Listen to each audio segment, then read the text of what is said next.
தமிழர் திருநாள், தமிழ் புத்தாண்டு, தமிழ்மறை தந்த திருவள்ளுவர் தின சிறப்பு கவியரங்கத்திற்கு உங்கள் அனைவரையும் வருக வருக என வரவேற்கிறேன்.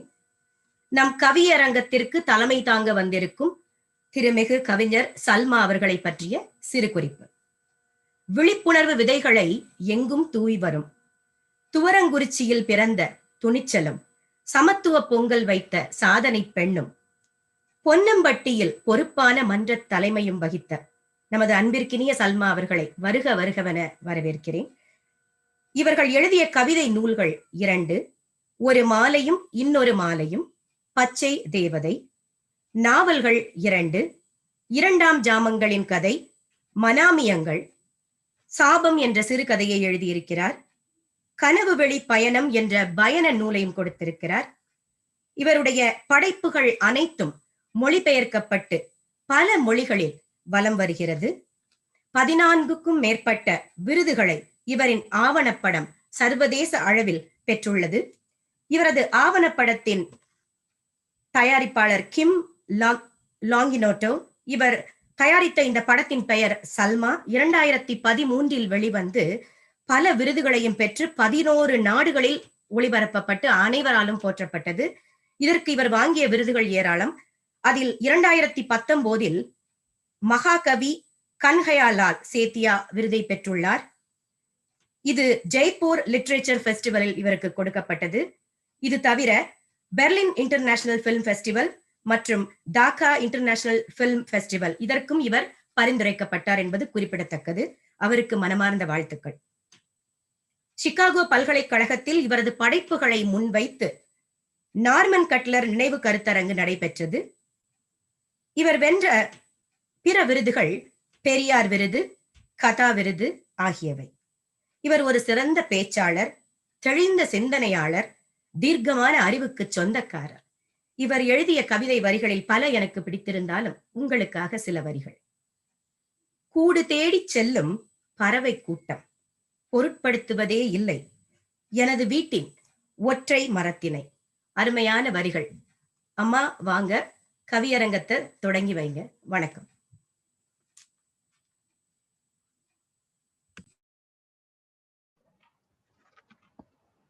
அனைவருக்கும் என்னுடைய வணக்கங்கள். தை புத்தாண்டு பொங்கல் வாழ்த்துக்களையும் நான் எல்லாருக்கும் தெரிவிச்சுக்கிறேன். கவிஞர் படை நிறைய இருக்குன்னு சொல்லி ஐயா சோம இளவங்கோவன் அவர்கள் சொன்னாங்க.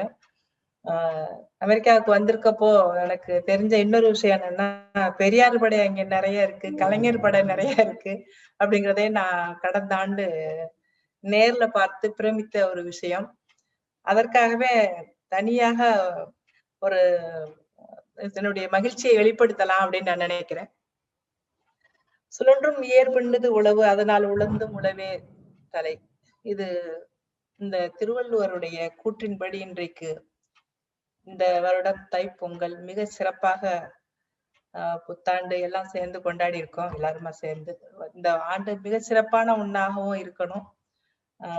பொங்கல் எப்பவுமே இந்த டைம்ல வந்து அறுவடைக்காக விவசாயிகள் காத்துக்கிட்டு இருப்பாங்க.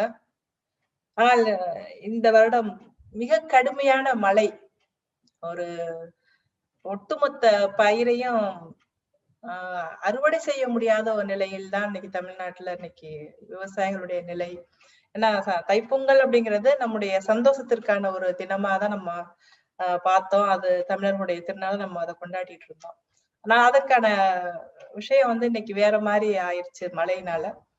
இருந்தாலும் நம்ம தை பொங்கல் அப்படிங்கிறது நம்முடைய கலாச்சாரம், நம்முடைய பண்பாடு, நம்முடைய வாழ்வியல் முறையில வந்து மிக முக்கியமான ஒண்ணுங்கிறதுனால மகிழ்ச்சியோட இந்த நாளை எதிர்கொள்றோம். இந்த கவியரங்கத்தை ஏற்பாடு செஞ்சிருக்கக்கூடிய திணை அமைப்பிற்கு என்னுடைய நன்றியை நான் தெரிவிச்சுக்கிறேன். குறிப்பாக கவிதை அரங்கம் அப்படிங்கிறது வந்து நிறைய கவிதையை வாசிக்கிறதுங்கிறது தொடர்ச்சியாக நடந்துகிட்டு இருக்கக்கூடிய ஒரு விஷயம். இது 2வது முறை பெரியார் அம்பேத்கர் வட்டம் வந்து ஒரு சில மாதங்களுக்கு முன்பு ஒரு கவியரங்கத்தை ஏற்பாடு செஞ்சிருந்தாங்க. அதில் தோழி கனிமொழி எல்லாம் கவிதை வாசிச்சாங்க. இன்னைக்கு இது அடுத்த ஒரு கவிதை அரங்கம். பொதுவாக கவிதை கவிதை பத்தி பேசுறப்ப எது கவிதை அப்படிங்கிற ஒரு பெரிய ஒரு குழப்பம் எப்பவுமே இருந்துகிட்டே இருக்கும். கவிதைன்னா என்ன அப்படின்னு சொல்லி. ஏன்னா அதற்கு எந்த ஒரு அளவுகோலையும் நம்ம எப்பவுமே சொல்லிட முடியாது. எந்த ஒரு இதுதான் கவிதை அப்படின்னு சொல்லி யாராலையும் சொல்லிட முடியாது. அதனாலதான் நம்ம கவிதைக்கான ஒரு விளக்க உரையை யாருமே சொல்லிட முடியாத ஒரு நிலைதான் இன்னைக்கு வரைக்கும் இருந்துகிட்டு இருக்கு. பாப்புலோ நெருடா என்ற ஒரு மாபெரும் கவிஞர் சொல்வார் கவிதை அப்படிங்கிறது ஒரு பாமரர்களும் அப்புறம் எல்லாருமே பாமரர்கள் மட்டும் இல்ல, மகத்தான மாண்ட குடும்பத்தினர் அனைவரும் அத பகிர்ந்து கொள்ள வேண்டிய ஒரு விஷயம்னு சொல்லுவார் கவிதைய. ஏன்னா அனைவருக்குமான ஒரு மாடத்திற்கான ஒரு விடுதலையை வேண்டக்கூடிய ஒரு மாபெரும் ஒரு படைப்பு. அதாவது கவிதை என்ன சொல்ல முடியும்? ஏன்னா நம்ம பல்வேறு விதமான கவிதைகளை கையில எடுத்துக்கிட்டு போராட்டங்களை முன்னெடுத்திய பல போராட்டங்கள் நம்ம பார்த்திருக்கோம். கவிதை வரிகளை கையில எடுத்துக்கிட்டே ஒரு போராட்டங்களை முன்னெடுத்திருக்காங்க உலகம் முழுக்க. இன்னைக்கு இந்த கவிதைகளை வாசிக்க நம்ம நிறைய தலைப்புகள் வழியா, ஏன்னா கவிதைகளை ஒரு தலைப்புக்குள் அடக்குறதுங்கிறது கவிஞனை இந்த கவிதை இந்த இத நீ ஒரு எனக்கு நிச்சயமா என்னால எழுத கஷ்டப்படுவேன். ஏன்னா ஒரு தலைப்பை கொடுத்து கவிதைக்குள்ள ஒரு கவிஞனுடைய சிந்தனையை முடக்கிறது அல்லது ஒடுக்குறதுங்கிறது ரொம்ப அது ஒரு வன்முறையின் கூட சமயங்களை நான் நினைப்பேன். ஏன்னா கவிதைங்கிறது எந்த கட்டுப்பாடுகளும் இல்லாமல் மிக சுதந்திரமான ஒரு உணர்வு வெளிப்பாடாக அது இருக்கும் எப்பவுமே. இருந்தாலும் கூட நம்ம சில சமயங்கள்ல தலைப்பின் கீழாக கவிதைகளை கொண்டு வர வேண்டிய ஒரு கட்டாயம் இருக்கு. இன்னைக்கு நம்ம பேச போற தலைப்பு ஒவ்வொரு தலைப்பும் அரசியல் சார்ந்த ஒரு தலைப்பா இருக்கு. அது ரொம்ப முக்கியமான ஒண்ணு. பாலஸ்தீனத்துல கவிஞர்கள் அரசியலை முன் வச்சுதான் அத்தனை கவிதைகள் எழுதியிருப்பாங்க. அப்போ இந்த கவிதைகள் எல்லாமே அரசியல் சார்ந்த கவிதைகளை தான் நான் பாக்குறேன்.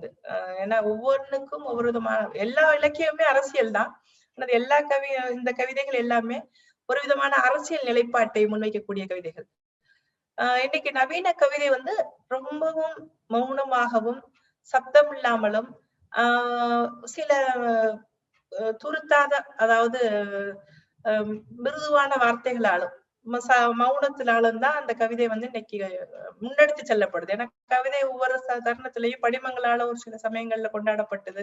இன்னைக்கு நேரடியா வசன கவிதை ஒரு காலத்துல கொண்டாடப்பட்டுச்சு. அப்புறம் நேரடியாக ஒரு விஷயத்தை முன்வைக்கிறது. இப்படி ஒவ்வொரு காலகட்டத்திலையும் கவிதை மாறிக்கிட்டே இருக்கு. சொல்லும் விதம் அல்லது அதை நம்ம கொண்டாடக்கூடிய தருணம் அப்படிங்கிறது மாறிக்கிட்டே இருந்திருக்கு. இப்போ நேரடியாக ஒரு விஷயத்தை பேசுறதுங்கிறது ரொம்ப முக்கியமான ஒண்ணு. ஆனா இந்த அரசியல் கவிதைகள் நிச்சயமாக அது போல நம்மளால எழுத முடியாது. அரசியல் கவிதைக்குள்ள நிச்சயமாக நமக்கு ஒரு பெரிய ஒரு முன்னெடுப்பு இருக்கும். ஒரு பகிரங்கமாக நான் இதை செய்ய போறேன் அப்படிங்கிற ஒரு கூக்குரல்னு சொல்லுவாங்க. அந்த கூக்குரல்ங்கிறது நிச்சயமாக அரசியல் கவிதைக்குள்ள இருக்க வேண்டிய ஒண்ணும் கூட. ஆனா அந்த நவீன கவிஞர்கள் இந்த மேடையில் வாசிக்கக்கூடிய இது போன்ற கவிதைகளை பெரிய அளவிற்கு பாராட்டுவதில்லை அப்படிங்கிறதோ அல்லது கொண்டாடுறதில்லையோ அப்படிங்கிறத ஒரு தருணம் இருந்துகிட்டே இருக்கு. அது ஒரு விஷயம் இருந்துகிட்டே இருக்கு எப்பவுமே. ஆனா அது கொண்டாடப்பட வேண்டிய கவிதை தான் நிச்சயமாக. ஏன்னா அரசியல் கவிதைகளை நம்ம இது போன்ற ஒரு அடிமைப்படுத்தப்பட்ட அல்லது பாலஸ்தீனத்தை போல மிகப்பெரிய அளவிற்கு ஒரு துன்புறுத்தப்பட்ட அல்லது அடக்கப்பட்ட ஒரு சமூகத்திடமிருந்து இது போன்ற ஒரு சத்தமான குரல் வந்துதான் ஆகும். அந்த கோஷங்களோட தான் அந்த கவிதைகள் உருவாக்கப்பட வேண்டியிருக்கும். அதுல எந்த தப்பும் இல்லைன்னு நான் நினைக்கிறேன். அதனால கவிதை அப்படிங்கிறது ரொட்டி மாதிரி படிச்சவங்களும் படிக்காதவங்களோ அல்லது மகத்தான மாணவர்களோ யார் வேணும்னாலும் அதை பகிர்ந்து கொள்ள வேண்டும். அப்பதான் ஒரு சாரருக்கு மட்டுமான ஒரு கவிதையாக ஒரு படைப்பா இருக்க முடியாது. எந்த கவிதையுமே, எந்த ஒரு கவிதையோ கதையோ எதுவுமே திராவிட இயக்க கதைகளையோ கவிதைகளையோ இன்னைக்கும் இருக்கக்கூடிய நவீன இலக்கிய உலகம் இன்னும் ஏற்றுக்கொள்றது இல்லை. ஏன்னா அது அதுல வெற்று கூச்சல்கள் இருக்கு அப்படிங்கிற மாதிரியான ஒரு விமர்சனத்தை அவங்க வச்சுக்கிட்டே இருப்பாங்க. ஆனா அது மனிதர்களுடைய மொழியில், எளிய மொழியில் பேசிச்சு அப்படிங்கிறதுதான் அதனுடைய வெற்றி. அது அவங்களால ஏத்துக்க முடியாது. அது தேவையும் இல்லை, அவங்க ஏத்துக்கணும் அப்படிங்கிற கட்டாயமும் இல்லை. அதனாலதான் அண்ணா அவர்களையோ அல்லது கலைஞர் அவர்களையோ பெரிய இலக்கியவாதியாக அவங்க ஏத்துக்கிற மாதிரி இருக்கிறாங்க. ஆனா நம்மை பொறுத்த அளவிற்கு எதை எளிய மனிதனுடைய விஷயத்தை எளிய மனிதனுடைய மொழியில் அவனுக்கு புரியும் விதமாக பேசுதோ அதுதான் உண்மையான படைப்பாக இருக்க முடியும். இன்னைக்கு நம்ம கவிஞர்கள் அத்தனை பேர் இன்னைக்கு ஒண்ணு சேர்ந்திருக்கோம். ஒரு கவிதைங்கிறது என்ன, சின்ன சின்ன விஷயங்களை அது பெரிய விஷயத்தை சின்ன வார்த்தைகளால சொல்லிடக்கூடிய கவிதைங்கிறது அப்படியே சொல்ல முடியும். அப்படி நவீன கவிதை பல கவிதைகள் இருக்கு. நம்ம இன்னைக்கு கவிதையை வாசிக்கக்கூடிய அத்தனை பேருக்கும் உங்களுடைய வாழ்த்துக்கள். உங்களுடைய கவிதைகளை நீங்க வாசிப்பதன் வழியாக ஒரு கொண்டாட்டமான ஒரு மனநிலையை நம்ம எல்லாரும் சேர்ந்து உருவாக்கலாம்னு நினைக்கிறேன். கவிதைகளுக்காக நம்ம துவங்கலாம் கவிதைகளை.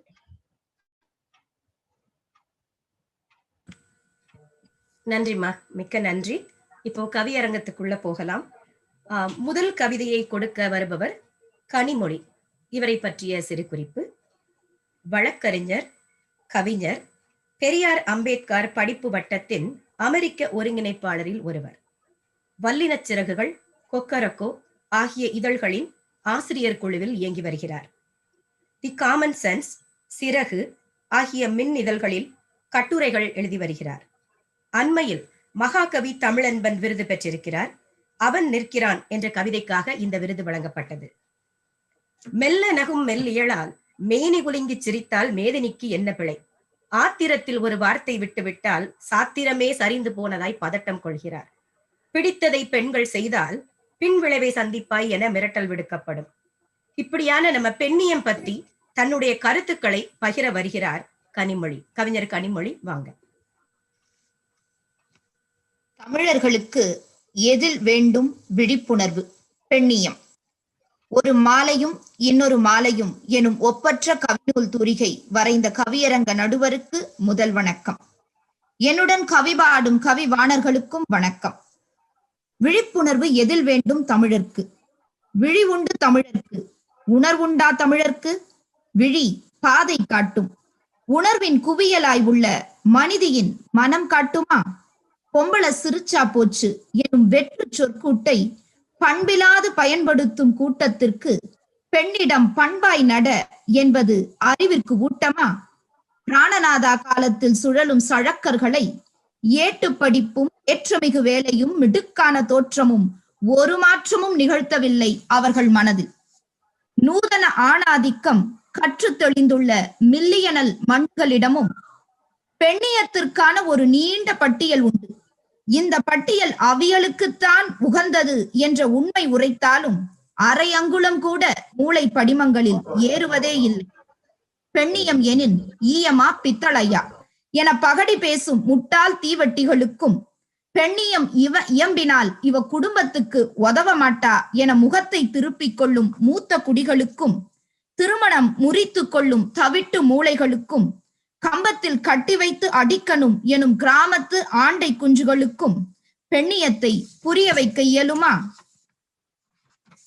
பாம்பு சட்டையைத்தான் கழற்றுகிறது, அதனுள் சுரக்கும் நஞ்சை அல்ல. ஆணாதிக்கமும் அவ்வாறே. காலங்கள் மாற்றத்தில் காட்சிகள் மாறலாம், பெண்ணை கொத்தி கிழிக்கும் நஞ்சு மாறுவதே இல்லை. பெண் செவிலியருக்கே படித்திருந்தாலும் அக்குபஞ்சர் கணவனின் சொல் ஏற்று வீட்டில் மகப்பேறு கண்டு மடியத்தான் வேண்டும். ஆணாதிக்கம் வெவ்வேறு குப்பிகளில் வரலாம், நஞ்சு மட்டும் மாறுவதே இல்லை.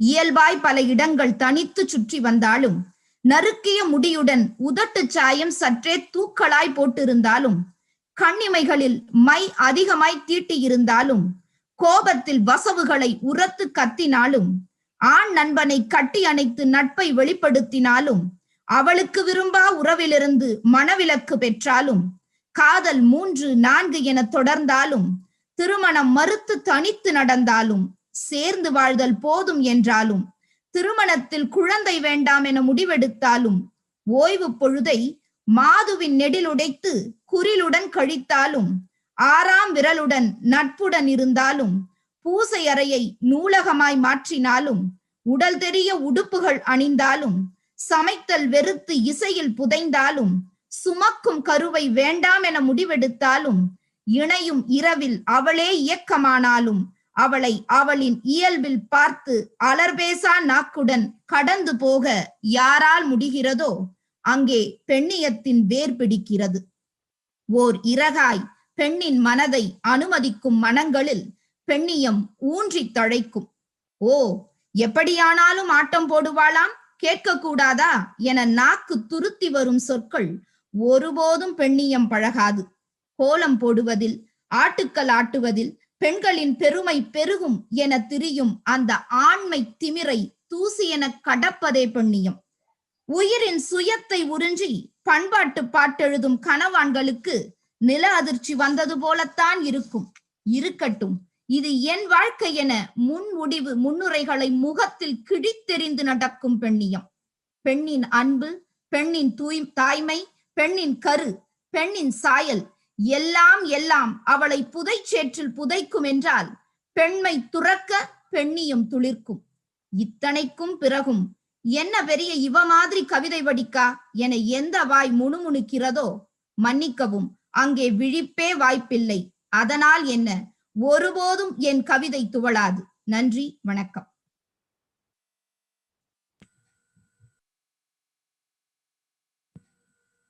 வெகு சிறப்புங்க, ரொம்ப சிறப்பு. பாம்பு சட்டையைத்தான் கலற்றும், உள்ளே இருக்கும் நஞ்சை அல்லன்னு சாட்டையடி கவிதை கொடுத்தீங்க. நம்ம சல்மா அம்மா கருத்து சொல்ல வராங்க உங்க கவிதைக்கு. இன்றைக்கு இருக்கக்கூடிய ஒரு ஆணாதிக்க சமூகத்தை ஒட்டுமொத்தமாக தொகுத்து சொன்னது போல இருந்தது இந்த கவிதைக்குள்ள. ஏன்னா தந்தை பெரியார் தன்னுடைய காலம் முழுக்க, வாழ்நாள் முழுக்க அவர் பாடுபட்டது பெண்மை அப்படிங்கிற பதத்தையும் ஆண்மை என்ற பதத்தையும் அழித்தொழிக்க வேண்டும் அப்படிங்கிறதுதான். ஏன்னா இந்த இரண்டு பதத்தையும் உருவாக்கி இந்த சமூகம் வெவ்வேறு விதமான கற்பிதங்களையும் அது சுமத்தி வச்சிருந்ததுனாலதான் இந்த ஆணாதிக்கம்ங்கிறது மிகப்பெரிய அளவிற்கு புறையோடி போய் கடந்த ஒண்ணா இருக்கு.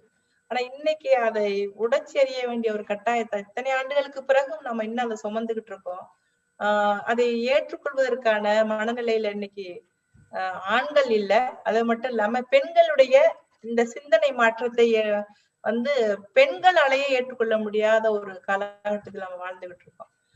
அததான் நீங்க அந்த ஒவ்வொரு கவிதையிலையும் முக்கியமா அந்த ஒவ்வொரு வரியிலையும் அது வெளிப்படுத்தக்கூடிய ஒண்ணா இருந்தது. அதுல முக்கியமா பெண்ணினுடைய உடை சார்ந்து அவள் உடையையோ அல்லது அவள் புத்தகம் வாசிப்பதையோ அல்லது அவளுடைய ஒவ்வொரு நடவடிக்கைக்கு பின்னாடி ஆணாதிக்கம் எப்படியெல்லாம் அவளை விமர்சனம் செய்வதற்கு காத்துக்கிட்டு இருக்கு அப்படிங்கிறத அந்த ஆணாதிக்க சமூகம் அப்படிங்கிறது நிச்சயமாக ஆண்கள் மட்டும் சார்ந்த ஒண்ணா அதை நான் பாக்குறது இல்லை. எப்பவுமே இந்த பெண்களையும் அதுல இணைச்சுதான் நம்ம பார்க்க வேண்டியிருக்கு. ஏன்னா அந்த ஒட்டுமொத்த சமூகத்திலையும் அந்த விஷம் பரவி கிடக்கு.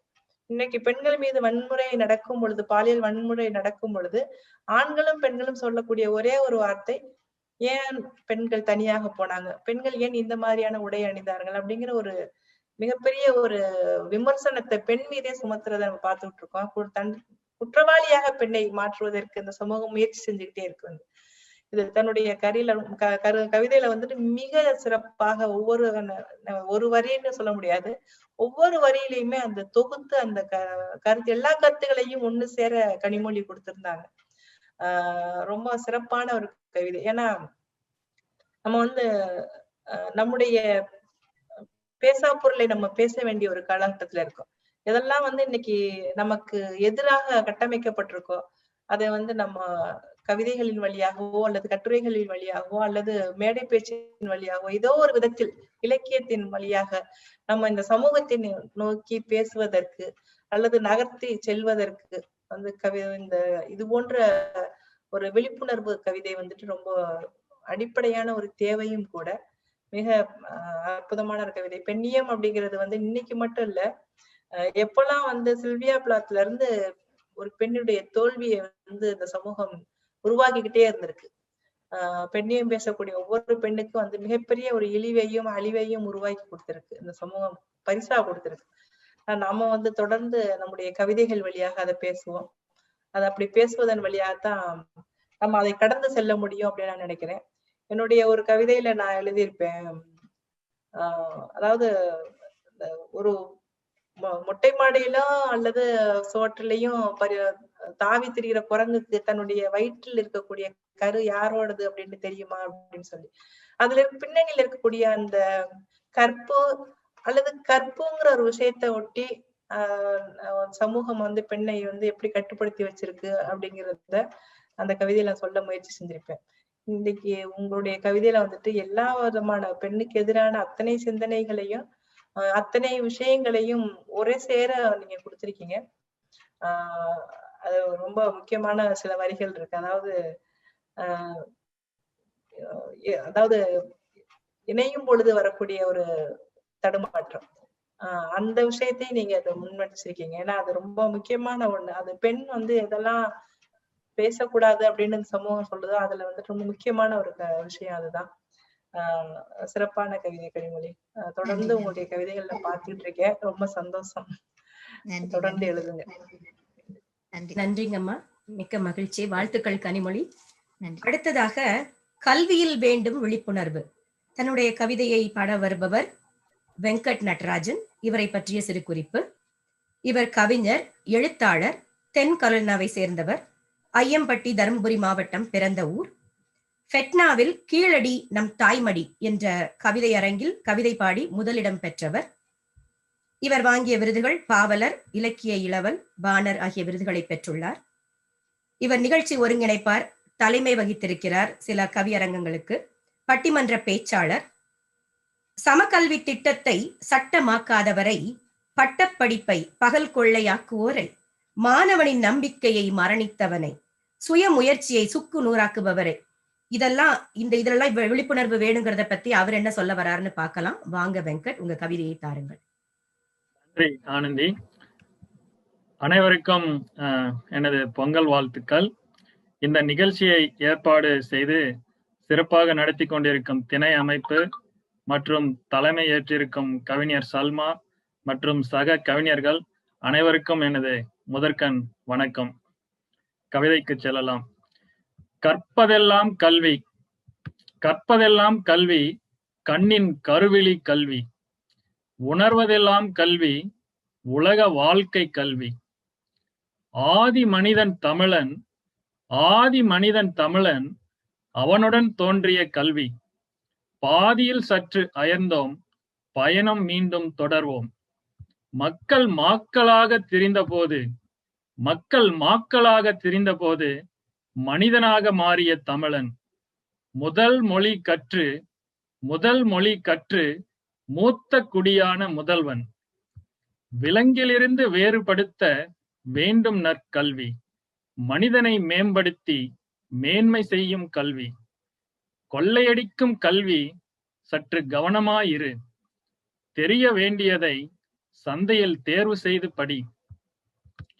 வியாபார உலகில் இன்று வேடிக்கை கல்வி, விழிப்புடன் இரு, நேரத்தை விரயம் செய்யாதே.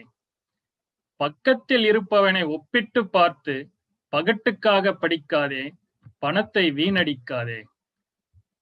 ஏட்டறிவு மட்டுமல்ல கல்வி, ஏட்டறிவு மட்டுமல்ல கல்வி, பட்டறிவும் நல்ல பாடம். பாடம் பல பயின்று பண்பட்ட வாழ்வை நடத்து. பட்டம் பல பெற்று பகுத்தறிவு சேர்த்து, திட்டம் பல தீட்டி தீர்வுகள் பல உருவாக்கு. பள்ளியுடன் முடிவதல்ல பாடம், பாதியில் விடுவதல்ல படிப்பு. பள்ளியுடன் முடிவதல்ல பாடம், பாதியில் விடுவதல்ல படிப்பு. இறுதி மூச்சு வரை உறுதியுடன் கல். பள்ளி முடியலாம், பட்டம் பெறலாம். பள்ளி முடியலாம், பட்டம் பெறலாம். பாடம் நிறுத்தாதே, பகுத்தறிவு மறக்காதே. அறிவியல் கற்கலாம், அறநெறி வலுவாதே. திரு காந்தி மகாத்மாவானது, திரு காந்தி மகாத்மாவானது திருக்குறள் கற்றதாலே. உன் தலையில் சூடப்பட்ட கிரீடம் இல்லை பட்டம், உன் தலையில் சூடப்பட்ட கிரீடம் இல்லை பட்டம், உலக வாழ்விற்கு ஒரு நுழைவுச் சீட்டு மட்டும். உன்னை சுற்றி எழுந்திருக்கும் சுவரல்ல பட்டம், உன்னை சுற்றி எழுந்திருக்கும் சுவரல்ல பட்டம், உலக நன்மைக்கு ஒரு சுடராக விளங்கட்டும். நன்றி. அருமை அருமை வெங்கட். ஏட்டறிவு மட்டுமல்ல கல்வி, பட்டறிவும் பகுத்தறிவும் சேர்த்து தீர்வு உண்டாக்குன்னு சொல்லி ரொம்ப அழகா கவிதை படிச்சீங்க. சல்வாம்மா சொல்லுவாங்க. வாங்கம்மா. அதனால நம்முடைய ஐயன் வள்ளுவர் சொன்னார் வந்து, தொட்டனை தூறு மலர்க்கேணி மாந்தருக்கு கற்றனை தூறும் அறிவு அப்படின்னு சொல்லிட்டு.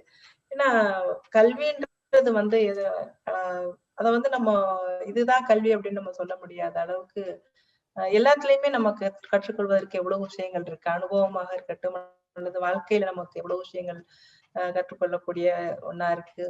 அது மட்டும் இல்லாம வந்து இன்னைக்கு ஒரு ஒண்ணும் இல்ல, தமிழ்நாட்டை பொறுத்த அளவிற்கு கல்வியினுடைய முக்கியத்துவத்தை அன்னைக்கு எப்படி வந்து நமக்கு வள்ளுவன் சொல்லி கொடுத்துட்டு போனானோ அதே போல வந்து அதை செயல்படுத்தி அதில் வந்துட்டு கல்வியுடைய முக்கியத்துவத்தை வந்து மிகப்பெரிய அளவுக்கு எடுத்துட்டு போனது வந்துட்டு தலைவர் கலைஞர் அவர்களுடைய முயற்சி. அதுல வந்து நீங்க எந்த விதமான சமரசங்களும் அவர் செஞ்சுக்கவே இல்லை. பெண் கல்வியை வந்து அவர் கொண்டு வந்ததா இருக்கட்டும், அல்லது பல்வேறு விஷயங்கள்ல வந்து கல்விக்கு முக்கியத்துவம், அதை எப்படியாவது கல்வியை வந்து அனைவருக்கும் பொதுவான ஒண்ணாக்கிடணும் அப்படிங்கறதுல அவர் மிகப்பெரிய ஒரு முயற்சி எடுத்திருந்தார். அந்த அதை வந்து நம்ம யாராலையும் மறுக்க முடியாது. இன்னைக்கு ஜக்கி வாசுதேவ் போன்றவர்கள்லாம் அரசு பள்ளிகள் வந்து இயங்கவே கூடாது அப்படின்னு சொல்லி இந்த கல்வி அனைவருக்கும் கிடைக்கக்கூடிய கல்வியை வந்து கல்வியில இருந்து ஒரு சமூகத்தை பிரிப்பதற்கான ஒரு வேலையை பார்த்துக்கிட்டு இருக்காங்க. இன்னைக்கு இருக்கக்கூடிய நிலை அதுதான். தமிழ்நாட்டுல அந்த மாதிரியான ஆட்களுடைய வேலை நடந்துகிட்டு இருக்கு. கல்விக்கு எதிரான ஒரு மனநிலையை உருவாக்கிட்டு இருக்காங்க. அரசு தரக்கூடிய கல்வியில இருந்து மக்களை விலக்கி வைக்கிறது வந்து இந்த கவிதை ரொம்ப முக்கியமான கவிதை. ஏன்னா நம்ம வந்து இப்ப அவர் சொல்றப்ப ஒரு வரி சொல்லியிருந்தாரு வந்து, மகாத்மா காந்தி வந்து திருவள்ளுவரை படிச்சுட்டுதான் வந்து அவர் மகாத்மா ஆனாருன்னு சொல்லி. நிச்சயமாக நம்ம உலக பொதுமறை நம்ம வந்துட்டு உலகத்திற்கே ஒரு மிகச்சிறந்த ஒரு முன்னுதாரணமான ஒரு படைப்ப இலக்கியத்தை வந்துட்டு நம்ம தான் உருவாக்கி, நம்ம மொழியில தான் உருவாகுச்சு. நம்ம தான் எல்லாத்துக்கும் முன்னோடியாவே இருந்திருக்கோம். அந்த அளவிற்கு வந்து இந்தியாவுல வந்து ஒரு யாராலும் படைத்திராத ஒரு இலக்கியத்தை திருவள்ளுவர் நமக்கு கொடுத்துட்டு போயிருக்காரு. இந்த கவிதையில வந்து பல்வேறு தளங்களை தொட்டு இந்த கவிதை வந்து பயணிச்சிருக்கு. அந்த கல்வின்றது என்ன, அதனுடைய முக்கியத்துவம் என்ன, அது எந்த மாதிரியான அந்த கவிதை ஒவ்வொரு விஷயத்தையும் அது தொடர்ந்து தொட்டு செல்லுது. அனுபவமாக இருக்கட்டும், அல்லது வாழ்க்கையாக இருக்கட்டும், அல்லது நம்முடைய பயணங்களாக இருக்கட்டும், எல்லாமே வந்து கல்விங்கிறது கல்வியா அதை வந்து கற்றுக்கொள்ளுதல்ன்றது எப்பவுமே தொடரக்கூடிய ஒண்ணுதான். அப்போ நம்ம வந்து எப்பொழுதும் கற்றுக்கொள்ளக்கூடிய மாணவர்களாத்தான் இருக்கணுங்கிறதையும் அது சொல்லுது. ஏன்னா அது ஆழ அகலமாக நம்ம வந்து ஒரு விஷயத்தை கற்றுக்கொள்வதற்கான தேவை இருக்கிறது. அது வந்துட்டு ஒரு நாள்ல ஒரு கல்லூரியில முடியக்கூடிய ஒண்ணும் கிடையாது. சிறப்பான கவிதை. நன்றி. நன்றிங்கம்மா. வாழ்த்துக்கள் வெங்கட். அடுத்ததாக தமிழருக்கு எதில் வேண்டும் விழிப்புணர்வு, இதில் சமத்துவத்தில் வேண்டும் விழிப்புணர்வுன்னு கவி பாட வர இருக்கிறவர் செந்தில்நாதன். இவரை பற்றிய சிறு குறிப்பு. கணினி மென் பொறியாளர். பள்ளிக்காலம் முதல் கவிதையில் ஈர்ப்பு. அவருடைய அப்பா சைவ சமய பாடல்களை கேட்டும், திருக்குறள் வரிகளை கேட்டும், பாரதியின் கவிதை மாளிகைகளை பார்த்தும், 6ஆம் வகுப்பு ஸ்டீபன் வாத்தியாரை கேட்டும் ரசித்து கவிதை எழுதத் தொடங்கியவர். ஆதிக்க உணர்வின் எல்லா வண்ணங்களையும் எதிர்ப்பவர். அந்த வரிசையில் பகுத்தறிவு பகலவன் தந்தை பெரியார் முதல் வரிசை என நம்புபவர். நியூஜெர்சியில் தமிழ் அமைப்புகளில் நிர்வாக பொறுப்பு வகித்து வருகிறார். தமிழ் பள்ளியின் நிறுவனராவார். தமிழ் பணி ஆற்றுவதில் மனது நிறைவு கொள்பவர். சமத்துவமில்லா சமுதாயத்தில் சகித்துக் கொண்டு வாழ்கின்றோம். சாதிக்க என்ன செய்யலாம் என அறிய சமத்துவத்தில் வேண்டும் விழிப்புணர்வு என பேச வருகிறார் கவிஞர் செந்தில்நாதன். வாங்க.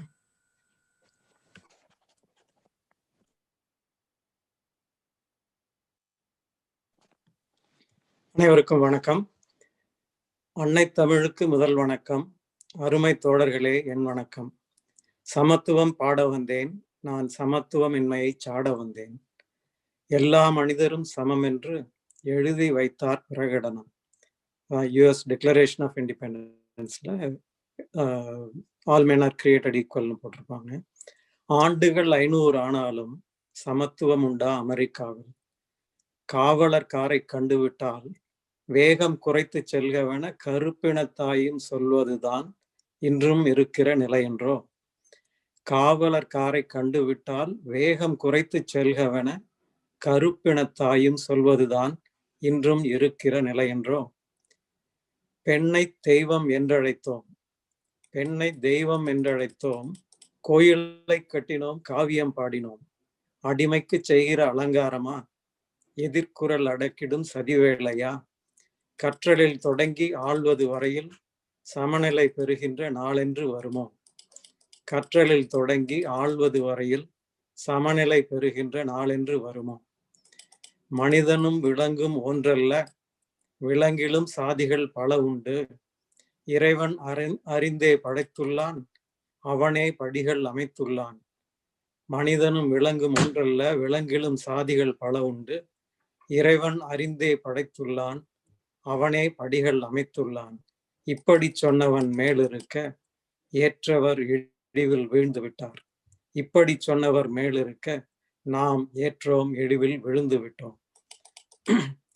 பிறப்பினில் அனைவரும் சமம் என்று சிறப்புடன் சொன்னார் வள்ளுவரும். தட்டி கேட்ட தாடிக்காரர் கடவுளை தூக்கி எறிகின்றார். அண்ணல் சட்டம் பல படைத்தார், அறிந்தோம் படித்தோம், ஆனாலும் அகத்தில் சேர்த்து கொண்டோமா?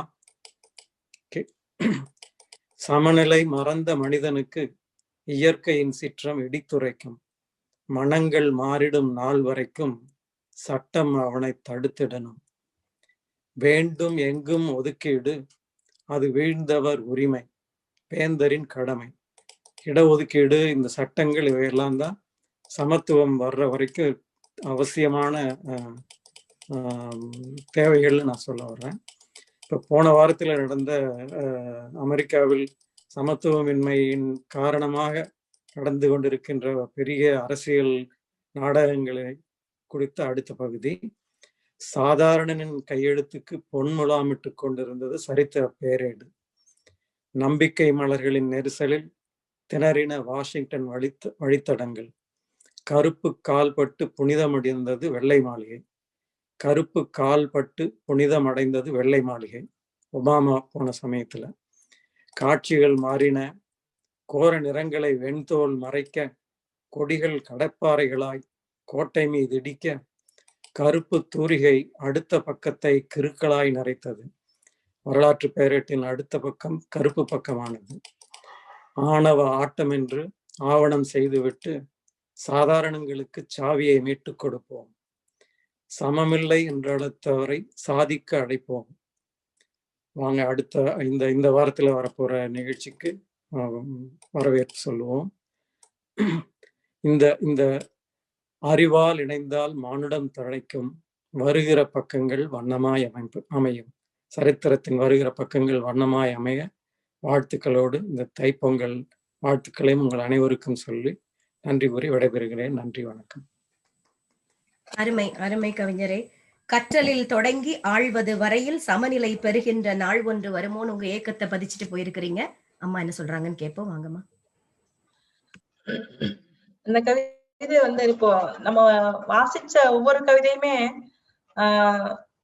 அதாவது விழிப்புணர்வு கவிதை அப்படின்னு சொன்னாலும் எல்லாமே எல்லா வெவ்வேறு தலைப்பு தானே ஒழிய இந்த சமத்துவங்கிற ஒரு விஷயத்துக்குள்ள அடங்கிருதுன்னு நான் நினைக்கிறேன். இதுக்குள்ளதான் எல்லா கவிதைகளுடைய தலைப்பும் அடங்குதுன்னு நான் நினைக்கிறேன். ரொம்ப முக்கியமான ஒரு கவிதையும் கூட. நீங்க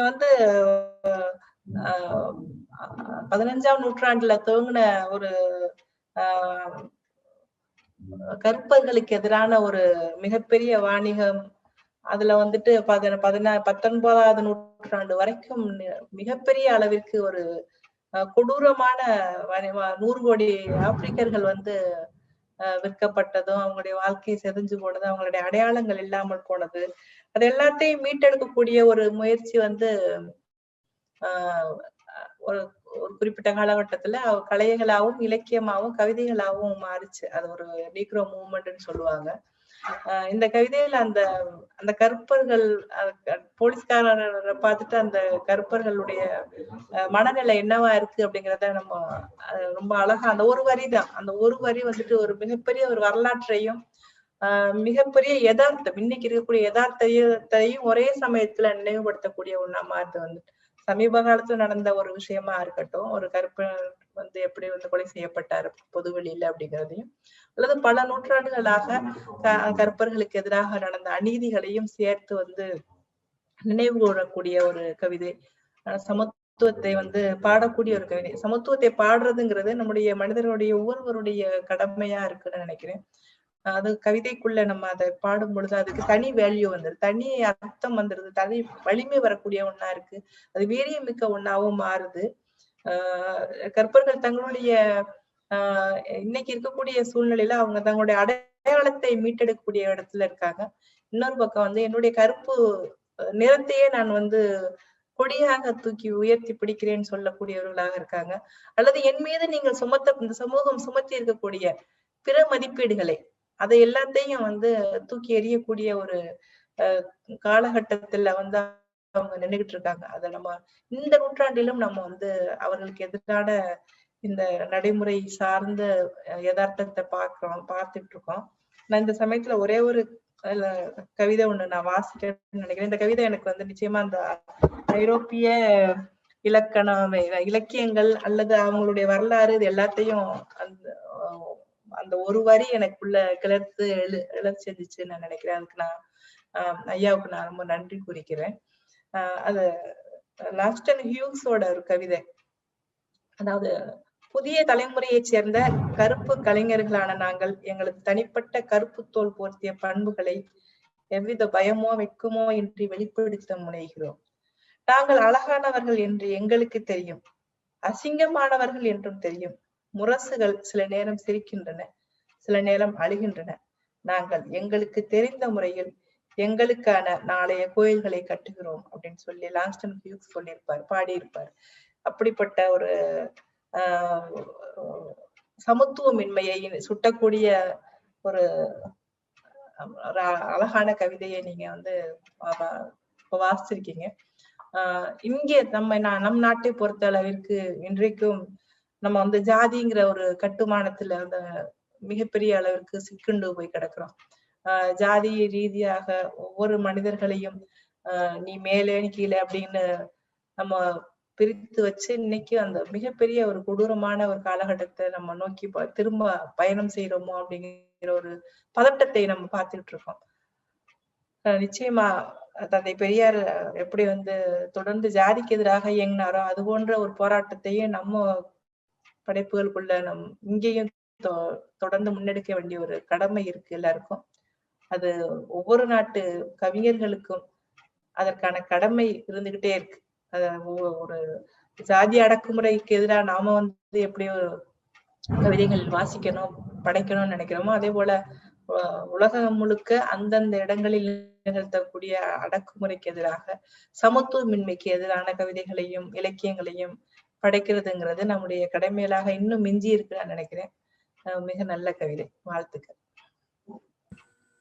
வாழ்த்துக்கள். நன்றிங்கம்மா. மீண்டும் ஒரு முறை கவிஞர் செந்தில்நாதன் அவர்களுக்கு வாழ்த்துக்கள்.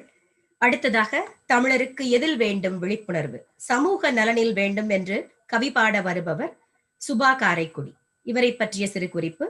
நியூ ஜெர்சியை சேர்ந்த இவர் தமிழ் இலக்கிய ஆர்வலர், தொழில்நுட்பத்துறையில் மேலாளராக பணிபுரிபவர், தமிழில் எழுதுவதிலும் மேடை பேச்சிலும் ஈடுபாடு உள்ளவர். நியூ ஜெர்சி தமிழ் சங்கத்தில் தன் ஆர்வலராய் இயங்கி வருகிறார். அங்குள்ள தமிழ் பள்ளியில் ஆசிரியராக பணிபுரிந்தவர். மின்னிதழில் துணை ஆசிரியராக பணியேற்றிருக்கிறார். இவர் வானொலியில் நிகழ்ச்சிகளையும் நடத்தியவர். மனிதம் மறக்கப்பட்ட சமூகம், மனித நேயம் மறைக்கப்பட்ட சூழல், தன்னலம் மட்டுமல்லாது சமூக நலத்திலும் காட்டுவோம் விழிப்புணர்வுன்னு பேச வராரு. வாங்க. நன்றி ஆனந்தி. அன்னை தமிழே, இனிமை தமிழே, பரணி கண்ட பைந்தமிழே வணக்கம். மெய்நிகர் அவையை நிறைக்கும் தமிழ் சான்றோர்க்கும் மடை திறந்த வெள்ளம் என கவிதை படைத்தும் சமூக நலனுக்காக போராடி சுமூகமாக வாழ வழிவகுக்கும் நடுவர் சல்மா அவர்களின் தொலைதூர காதலியாகிய எனது நெஞ்சார்ந்த வணக்கம். கவி வாசிக்கவிருக்கும் இந்த சுபா கையில் எடுக்கவில்லை வெண்பா, புது கவிதையாய் சமூக நலன் விழிப்புணர்வு வாசிப்பால் அன்பா. அணுக்களின் கூட்டமே அகில உலகமும், இதில் காக்கை குருவிகளும் அழகு பூக்களும் அருவிகளும் அண்டை வீட்டாரும் அடுத்த சந்ததியினரும் அனைவரும் உள்ளடங்குவர். அணுக்களின் கூட்டமே அகில உலகமும். தமிழன் என்றோர் இனம் உண்டு, தனியே அவர்க்கோர் குணம் உண்டு என்ற நம் நாமக்கல் கவி சொல்லுண்டு. பாருக்கு நாகரிகம் கொடுத்த இனம், தொழிலில் ஏற்றம் பெற்ற இனம், கூட்டுயர்வால் நாட்டுயர்வுற்ற இனம், கல்வி கேள்விகளில் சிறப்புற்ற இனம், யாவற்றையும் தொலைத்தது நம் ஈனம், யாவற்றையும் தொலைத்தது நம் ஈனம். விழிப்பாய் தமிழா, வேண்டும் சமூக நலன். அறம் அடித்தளமாய் வடிவமைக்கப்பட்ட நம் இலக்கிய வாசல் பிரிவினையின் எச்சிலால் அச்சுறுத்தப்பட்ட சமூக வாசலாய் மாறிவிட்டதென்ன? நில எல்லைகளை மீறி 2000 ஆண்டுகளாய் ஈரடி அட்சய பாத்திரமான பொது மறையாய் பொழிந்த திருக்குறள் வெறும் வார்த்தைகளாகவே நின்று விடுதல் சாபம். பொதுமறையாய் பொழிந்த திருக்குறள் வெறும் வார்த்தைகளாகவே நின்று விடுதல் சாபம். அண்டை வீட்டு பசுந்தரு ஒன்று பதமாய் உறவாட விரிந்து வருகையில் அக்கரையில் படர்ந்த பாகர் கொடிக்கு இக்கரையில் பந்தலிடுவானேன் என்று அக்கறை இல்லாமல் அழித்து விடுவதேனோ. அலைபாய்ந்த இடத்தில் அறுபட்டு பூமியின் காயங்களால் விரிசல் விட்டு நீரும் இன்றி வேரூன்ற மண்ணும் இன்றி நிற்கதியாய் நிற்பது இயற்கை மட்டுமல்ல, மனிதகுல எதிர்காலமும் தானே. நீரும் இன்றி வேரூன்ற மண்ணும் இன்றி நிற்கதியாய் நிற்பது இயற்கை மட்டுமல்ல, மனிதகுல எதிர்காலமும் தானே. எவர் சரி எவர் தவறு, எப்படி கூடுவது எப்படி வாழ்வது என்பதிலேயே வெட்டுக்குத்து நடத்தி பயணத்தை பாதியிலேயே சிதைக்காமல் நல்லதொரு சமுதாயம் படைத்து மானம் என்ற சொல்லின் மீது சுமை ஏற்றி எந்நேரமும் கைகளில் ஏந்துவதை உடைத்தெறிவோம். கௌரவ கொலையில் கௌரவத்தின் அர்த்தமிழந்து போவதை மனதில் ஏற்றி மனனம் செய்து மதிப்பெண்ணாய் மாறிவிட்ட பிறப்புக்கும் எல்லா உயிருக்கும் வாசகத்தை உயிர்த்தழச் செய்வோம். பதுக்களுக்கு பாராட்டை தவிர்த்து கள்ள கடத்தலை கண்டித்து கலப்படம் செய்வோரை எதிர்த்து வாக்கு பெட்டிகளே வாய்விட்டு அழும் நிலையை அறிவால் நீக்கி விளம்பரங்களை கண்டு வீணாய் தேவையற்ற தேவைகளை உருவாக்கி வியாபார யுக்தியில் வீழ்ந்து சந்தைக்கு விலை போகாமல் சத்தியத்தின் நிழலாய் பாதை வகுப்போம். சமூக உயிரினாம் சமூக சிந்தனையற்று போன முரண் காண்பீர். உதவிக்கரம் நீட்ட இடையூறுகளை சீதனமாய் இயற்கை அன்னை பேரிடராய் சீற்றமுடன் சீண்டும். அவசர காலத்திற்கு காத்திராமல் அவ்வப்போதே நலன் காக்கலாம். அது செவிசாய்க்கும் நேரமாக இருக்கலாம், கை குலுக்கலாக இருக்கலாம், சில வார்த்தைகளாக இருக்கலாம், சிறு புன்னகையாகவும் இருக்கலாம், சில சமயங்களில் மௌன தலையசைப்பாகவும் கூட இருக்கலாம். வசதிகளாய் நாம் கட்டமைத்த வீட்டிற்கான அந்த திரையும் வீதிகளுக்கிடையான சுவரும் மனங்களை பிரித்தல் அல்ல என்று புரிந்துணர்வோம். ஊரான் பிள்ளையை ஊட்டி வளர்த்தால் உன் பிள்ளை தானாய் வளருமாம். என் குலம் என் மக்கள் என்று தன்னை மட்டும் பாராமல் வானையும் மண்ணையும் தாண்டி அகண்ட பால்வெளியில் அனைவரும் ஒன்றென அறிவும் விரியும் வெறுப்பில்லா சமூகத்தை பொதுவாக்கிட மறுப்பில்லாதிதனை ஏற்றுக்கொண்டால் யாவருக்குமான உலகமாகும் இவ்வுலகம். வெறுப்பில்லா சமூகத்தை பொதுவாக்கிட மறுப்பில்லாதிதனை ஏற்றுக்கொண்டால் யாவருக்குமான உலகமாகும் இவ்வுலகம். முடிவு நாள் அறியா விடுமுறைக்கு வந்து செல்லும் நாள் இப்பூமியில் அடுத்தவர் என்ன செய்யக்கூடாதோ அதை நாமும் மற்றவர்க்கு செய்யாதிருந்து நல்லெண்ணத்தை விதைத்து பாரெல்லாம் விருட்சமாக்கி மரம் முதல் மனிதம் வரை பாதுகாத்து 6வது அறிவால் அழியா உலகம் படைப்போம். புரட்சி போராட்டம் என்றெல்லாம் பெரும் வார்த்தைகளோ எட்ட முடியாத இலட்சியங்களோ இல்லை. புரட்சி போராட்டம் என்றெல்லாம் பெரும் வார்த்தைகளோ எட்ட முடியா இலட்சியங்களோ இல்லை. சற்றே சிந்தித்தால் எட்டும் யதார்த்த குடில். இதில் இலக்கியம் பேணலாம், இயற்கை வளம் காக்கலாம், அறநெறி வளர்க்கலாம், அறிவை விதைக்கலாம், அன்பாய் வாழலாம். பிறகென்ன? சமத்துவம் கைகோர்க்கும், மதம் பிடித்தோடும், பண்பாடு பண்பட்டுவிடும், கல்வி ஞானம் வளர்ந்துவிடும், பெண்ணியம் தேவையற்றதாகிவிடும், உறவுகளும் ஒன்றாகி விடுவர், அரசியல் அர்த்தமற்றதாகிவிடும். வாய்ப்பளித்தமைக்கு நன்றி. மகிழ்ச்சிங்க. வாழ்த்துக்கள் உங்களுக்கு. அவசர காலத்திற்கு காத்திராமல் அவ்வப்போது சிறு அக்கறை சமூகத்தின் மீது காட்டுவோம்னு அழகா சொன்னீங்க. சல்மா அம்மா என்ன சொல்றாங்கன்னு கேட்போம் வாங்கம்மா. இன்னைக்கு நம்ம கிட்ட இருக்கக்கூடிய பிரச்சனைகளை வந்து ஒட்டுமொத்தமா அவங்க சுட்டி காட்டியிருக்காங்க கவிதைக்குள்ள. குறிப்பா வந்து யாதும் ஊரே யாவரும் கேளீர் என்று சொன்ன ஒரே ஒரு இனம் இதுவாதான் இருக்கும். அதாவது எல்லாரையும் ஒன்னாக பார்க்கக்கூடிய ஒரு மன மன தெளிவு அது வந்து எல்லாரும் எல்லா இடத்துலயும் அது போன்ற ஒரு வார்த்தை வரவே இல்லை. இங்க மட்டும்தான் அந்த வார்த்தை வந்தது. அந்த அளவுக்கு வந்து ஒரு பண்பட்ட நிலத்தில் தான் நம்ம எல்லாம் வாழ்ந்துகிட்டு இருக்கோம். அதாவது பண்பட்ட ஒரு இடத்துல வந்துட்டு இன்னைக்கு பண்புற்ற சில விஷயங்கள் இங்க நடந்துகிட்டு இருக்கு. அதையும் அவங்க குறிப்பிட்டு சொல்லியிருந்தாங்க. குறிப்பாக கௌரவ கொலை அப்படிங்கிற ஒரு விஷயம். கௌரவ கொலை அப்புறம் வந்து தமிழர்களுடைய அடையாளங்கள்ல வந்து இன்னைக்கு ரொம்ப சினிமா வகிக்கக்கூடிய ஒரு மூழ்கி கொண்டிருக்கக்கூடிய ஒரு நிலையை நம்ம பாக்குறோம். இது எல்லாமே இன்னைக்கு நமக்குன்னு இருந்த தனி அடையாளத்தை வந்து மழுங்க செய்யக்கூடிய ஒண்ணாவோ அல்லது புரட்டி போடக்கூடிய ஒண்ணாவோ இருக்குங்கிறதுதான் உண்மை. அதுல இருந்து நம்ம எப்போ வெளியே வர போறோம் அப்படின்னு தெரியல. ஏன்னா மிக ஆபத்தான ஒரு காலகட்டத்துல நம்ம நோக்கி போறோமோ அப்படிங்கிறத ஜாதி சார்ந்து இன்னைக்கு நடந்து கொண்டிருக்கக்கூடிய இந்த ஆணவ கொலை, நம்ம கௌரவ கொலை அப்படிங்கிற வார்த்தையை நம்ம தவிர்க்கலாம்னு நினைக்கிறேன். ஆணவ கொலைன்னு சொல்லலாம். அந்த ஆணவ கொலை வந்து இன்னைக்கு மிகப்பெரிய அளவுக்கு பகிரங்கமாக காவல்துறையுடைய அனுமதியோட அல்லது பொதுமக்களுடைய அரசனுடைய ஆதரவோடய நடந்துகிட்டு இருக்கக்கூடிய நிலையை நம்ம பாக்குறோம்.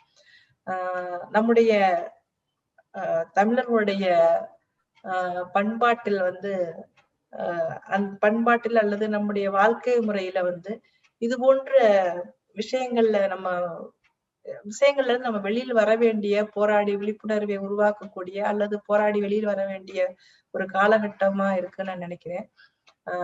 அவ்வப்போது நம்ம வந்து சில பேருக்கு வந்துட்டு காத்துக்கிட்டு இருக்காம அன்பை கொடுக்கணும் அப்படின்னு சொன்னாங்க அவங்க அந்த கவிதைக்குள்ள. முகக்கவசத்துக்கு அந்த இவருடைய வசந்தகுமாருடைய ஒரு கவிதையை நான் இங்க சொல்லலாம்னு நினைக்கிறேன்.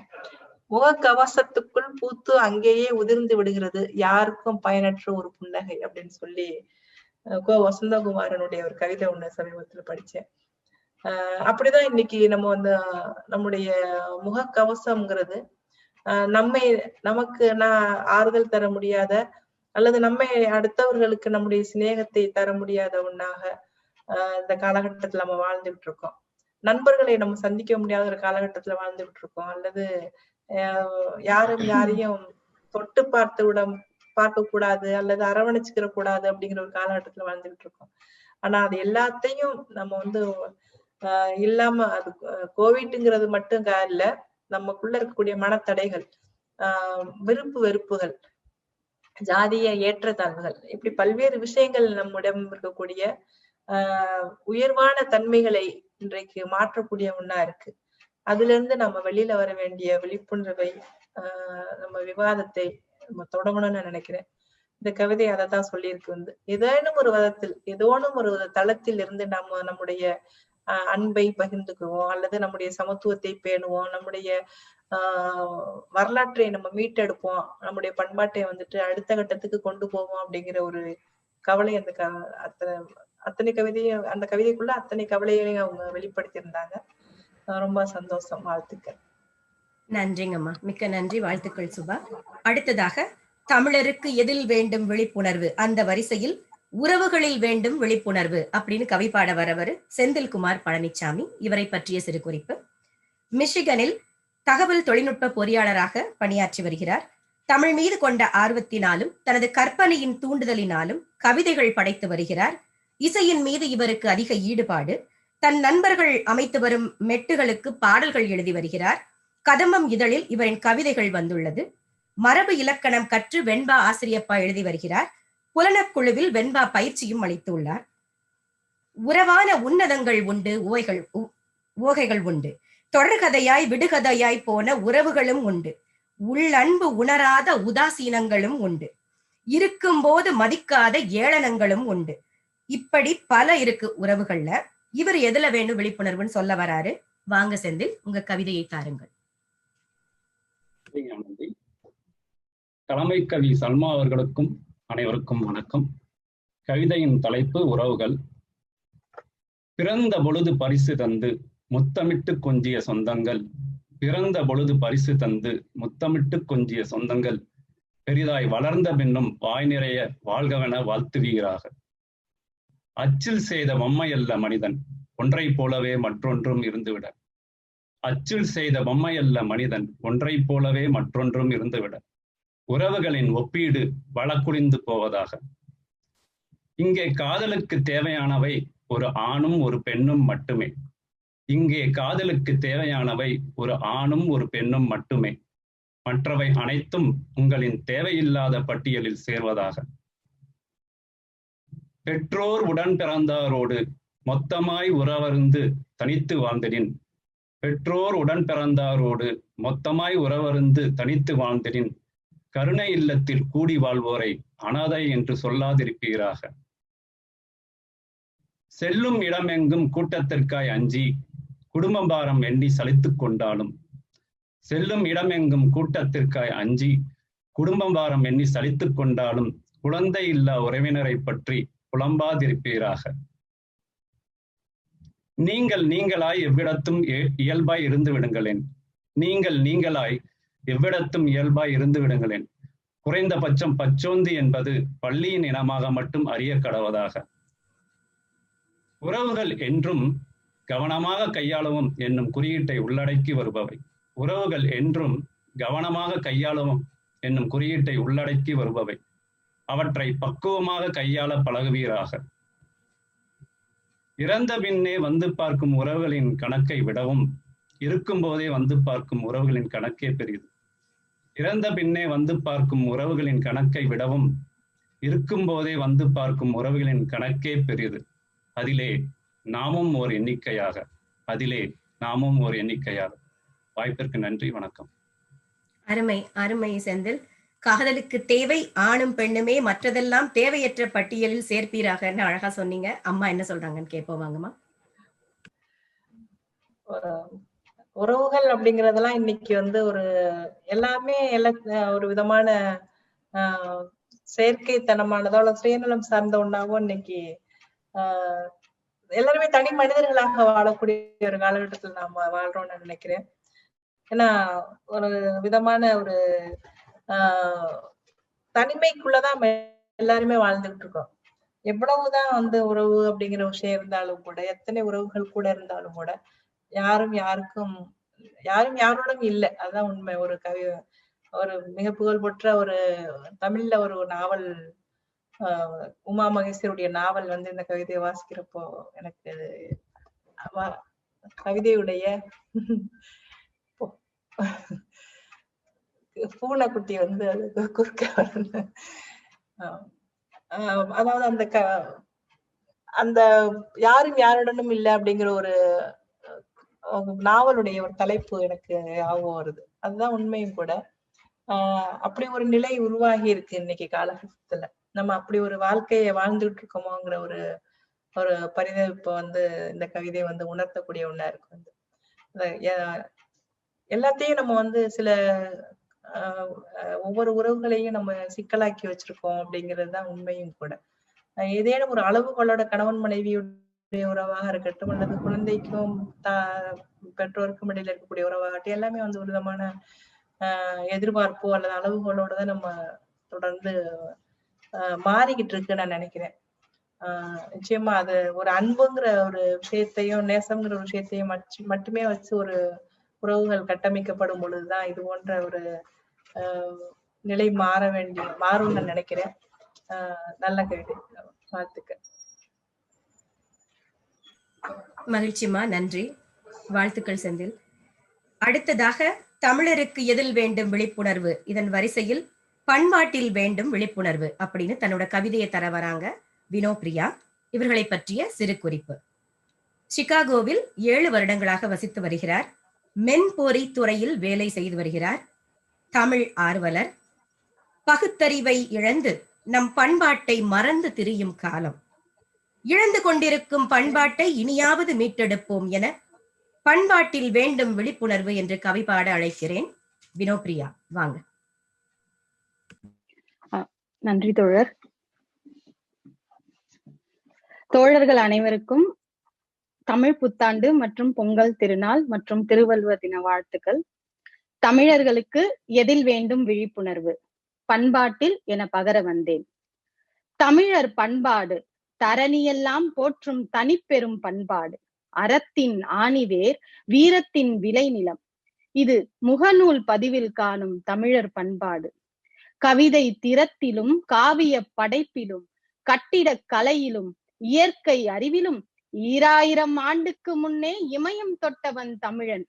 தமிழன் என்று சொல்லடா, தலை நிமிர்ந்து நில்லடா. இது பகரியில் பகிரப்படும் தமிழர் பண்பாடு. ஆண்கள் வேட்டி கட்டுவதிலும் பெண்கள் சேலை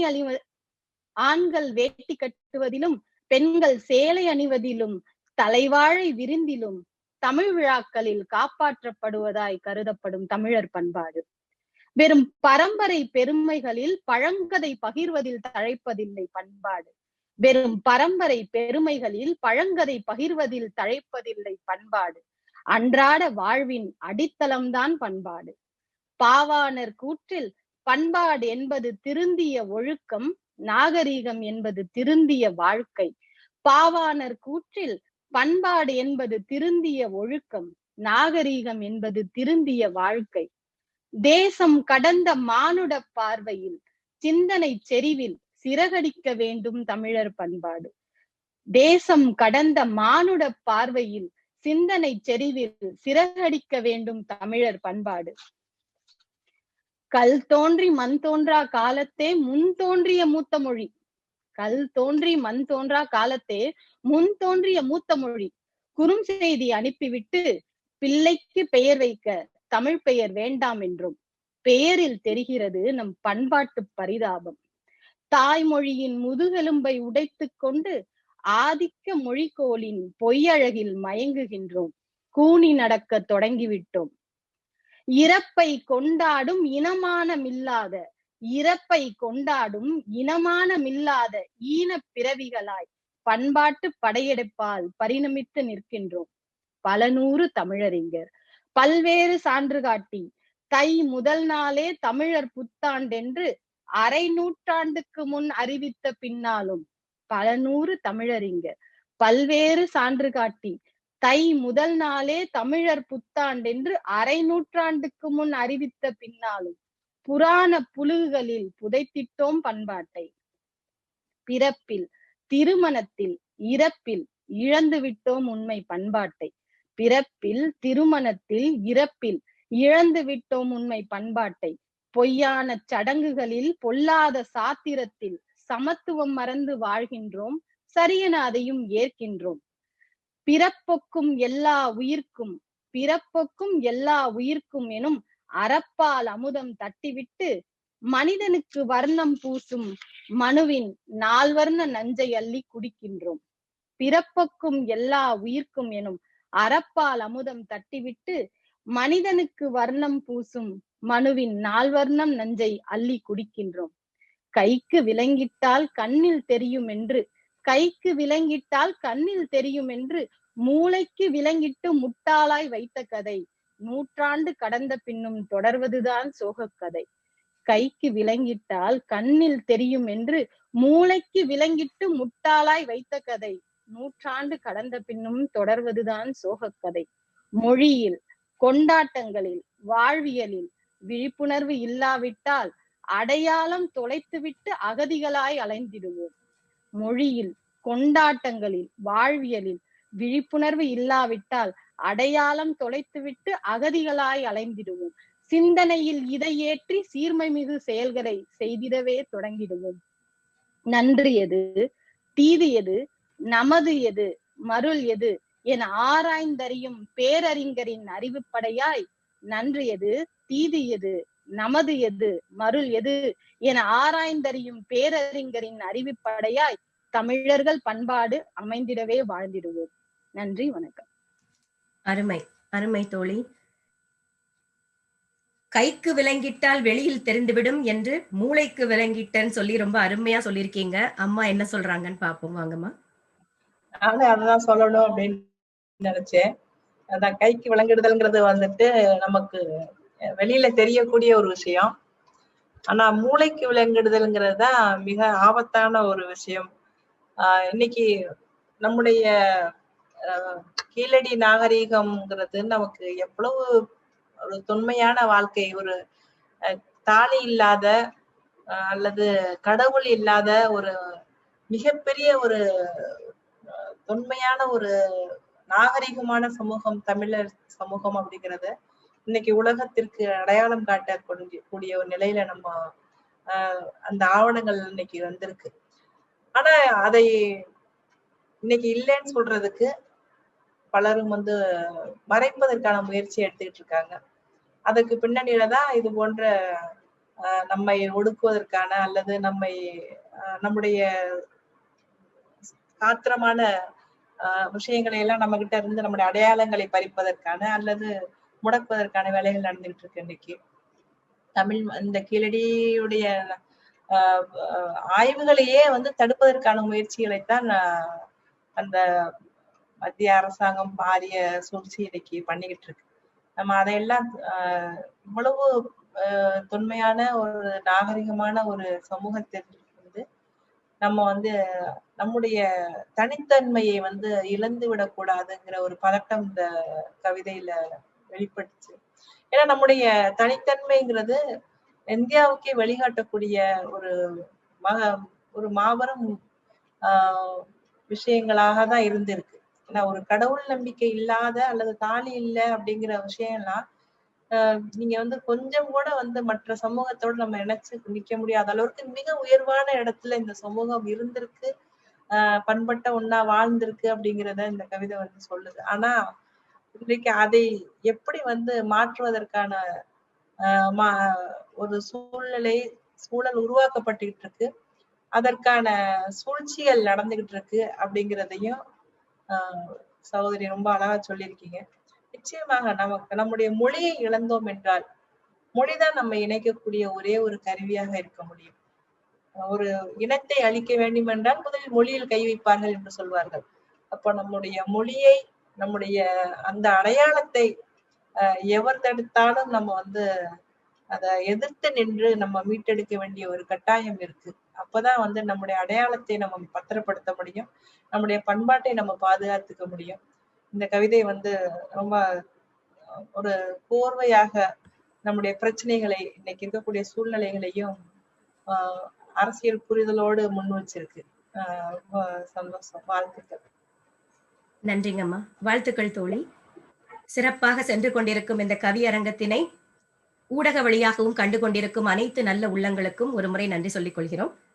அடுத்ததாக தமிழருக்கு எதில் வேண்டும் விழிப்புணர்வு, இந்த வரிசையில் மதத்தில் வேண்டும் விழிப்புணர்வு என்று கவி பாட வருபவர் டெய்சி ஜெயப்பிரகாஷ். இவர் கலிபோர்னியாவில் வசிக்கிறார்.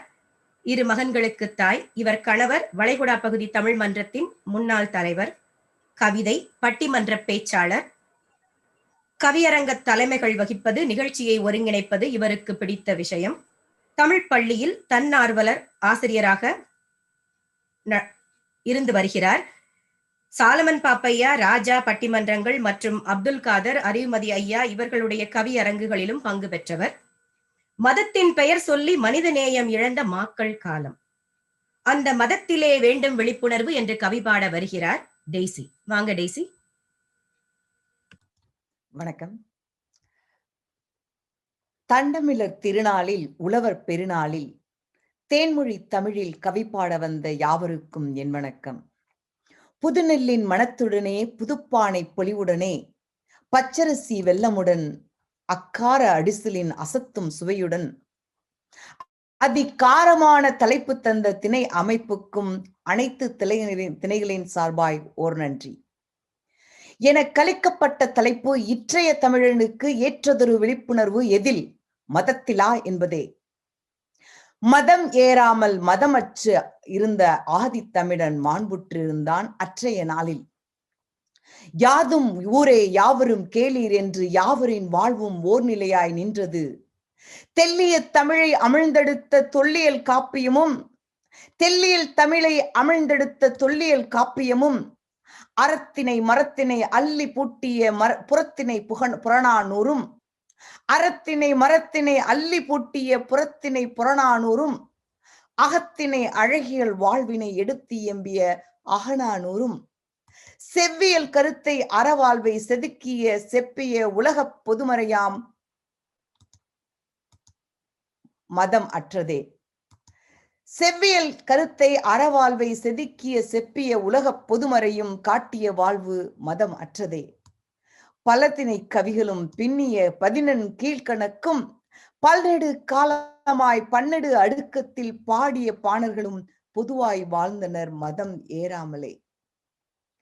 திமிரிய காளையை அடக்கிய தீரர்களும் சீரிய கடலில் முச்சடக்கி திமிரிய காளையை அடக்கிய தீரர்களும் சீரிய கடலினில் மூச்சடக்கி முத்தெடுத்த அதை நீழ்கடலில் தாண்டி வாணிபம் செய்தாரும் தமிழினை பருகி உயிரினை நெய்து பட்டு சாலையும் சேலையும் கண்ட நெசவாளரும் காட்டினை திருத்தி உளவினில் உழன்று தன் உயிரினை உரமாக்கியவனும் அன்று கொண்டாரில்லை சமய பாகுபாட்டை. சங்கம் மருவிய காலத்தை உட்புகுந்தாலும் சமயம் தலைக்கேறி மதம் பிடித்து உழலவில்லை அன்று. பட்டி மன்றத்தே படியேறி பாங்குடனே பண்பாடு காத்து நின்றார் பங்கேற்ற பண்பாளர். பட்டி மன்றத்தே படியேறி பாங்குடனே பண்பாடு காத்து நின்றார் பங்கேற்ற பண்பாளர். வைதிகமும் வைணவமும் சைவமும் பிரம்மமும் வேதமும் ஆசிகமும் நிகண்டமும் சாங்கியமும் சைக்கோட்டியமும் பூதமும் புத்தமும் செழித்தே விழிப்புற்றிருந்தன. பின்வந்த காலத்தே கழுவேற்றப்பட்ட பௌத்தர்களின் மடாலயங்களே வேதமத கோவிலான பின்னும் யாரும் கொலை தொழிலில் இறங்கவில்லை. பின்வந்த காலத்தே கழுவேற்றப்பட்ட பௌத்தர்களின் மடாலயங்களே வேதமத கோவிலான பின்னும் யாரும் கொலை தொழிலில் இறங்கவில்லை. இன்றோ பட்டி தொட்டி எல்லாம் காவி கரையேறி பண்பற்று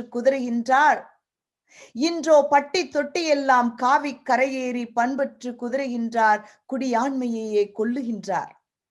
வீழ்ந்திடுவோம்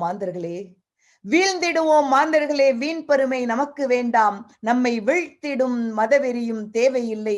விரைந்து போற்றுவோம் மானுடத்தை. ஆழி பேரலையும் ஆடி வரும் புயல் காற்றும் அமிழ்ந்த நகரங்களும் ஆட்டுவிக்கும் காட்டுத்தீயும். ஆழி பேரலையும் ஆடி வரும் புயல் காற்றும் அமிழ்ந்த நகரங்களும் ஆட்டுவிக்கும் காட்டுத்தீயும் அதிரும் பூமி தாயும் ஆட்கொள்ளி நோய்களுமே மதம் பிடித்தாடும் மனிதருக்கு சொல்லுவது மதம் கொண்டு மனிதம் இழக்காதே, மதத்தை காட்டிலும் மனிதமே உயர்ந்ததென்று. நன்றி, வணக்கம். ரொம்ப சிறப்பான கவிதைங்க. செழித்து இருந்த அற்றைய நாளிலும் மதம் பிடித்து அலையவில்லை யாம், கொலை தொழிலிலும் இறங்கவில்லை அப்படின்னு அழகா சொன்னீங்க. அம்மா என்ன சொல்றாங்கன்னு கேட்போம், வாங்கம்மா. தமிழர்களுடைய அடிப்படை பண்பே மதம் சார்ந்த ஒண்ணு இல்லை. அதான் திரும்ப நமக்கு இருக்கக்கூடிய ஒரு பெருமிதமான ஒரு விஷயம் நான் நினைக்கிறேன். மதத்தை நம்ம எப்பவுமே முன்னிறுத்தினது கிடையாது. ஆனால் இன்றைய சூழலை இந்த கவிதை தெளிவாக முன் வச்சிருக்கு. நமக்கு மதம் சார்ந்த நம்பிக்கைகள் குறைவுதான். மதத்தை வச்சு நம்ம வாழ்க்கையை பெரிய அளவுக்கு நம்ம நகர்த்தி சென்றதில்லை. ஆனால் இன்றைய சூழல் அப்படிங்கிறது மதத்தை வைத்து நமக்குள்ளே பிரிவினைகளை உருவாக்குவதற்கான சக்திகள் இயங்க துவங்கி இருக்கு இங்க தமிழ்நாட்டிலும் கூட. அதற்கு இத்தனை ஆண்டு காலமாக தமிழர்கள் உறுதியாகத்தான் இருந்திருக்கோம். இத்தனை ஆண்டு காலமாக நம்ம அதை துரத்தி அடிச்சிருக்கோம், நம்ம அதை புறக்கணிச்சிருக்கோம் அது போன்ற சக்திகளை. இனி வரக்கூடிய காலத்திலும் அப்படி நடக்க வேண்டும் அப்படிங்கிறதுக்கு நிச்சயமாக அதற்கான தேவை இன்னைக்கு கடுமையா இருக்குன்னு நான் நினைக்கிறேன். ஏன்னா இன்னைக்கு பாஜகவும் RSSம் மற்ற மாநிலங்களை எப்படி மதத்தை வைத்து மனிதர்களை பிரித்து ஒரு மிகப்பெரிய ஒரு பிரிவினையை உருவாக்கி ஆட்சியை பிடிச்சிருக்காங்களோ, அதிகாரத்தை கைப்பற்றி இருக்கார்களோ, அதே போன்ற ஒரு நிலையை தமிழ்நாட்டில் உருவாக்குவதற்கான ஒரு சூழ்நிலையை அவங்க வந்துட்டு இன்னைக்கு உருவாக்கிக்கிட்டே இருக்காங்க. நமக்கு தெரியாது அவங்க என்ன பண்ணிட்டு இருக்காங்க அப்படின்னு சொல்லி. ஆனால் ஏராளமான விஷயங்களே அவங்க செஞ்சுக்கிட்டு இருக்காங்க. அது வந்து தமிழர்களுக்கு நிச்சயமாக அதுல விழிப்புணர்வு வேணும்னு நான் நினைக்கிறேன். பல இடங்களில் RSS பள்ளிகள் இயங்குகின்றன அப்படிங்கிற தகவல்கள் வருது.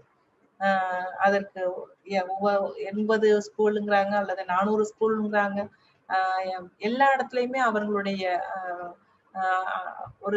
அது ஒரு விதமான ஒரு கட்டுக்கோப்பான ஒரு இயக்கம் RSS அப்படிங்கிறது.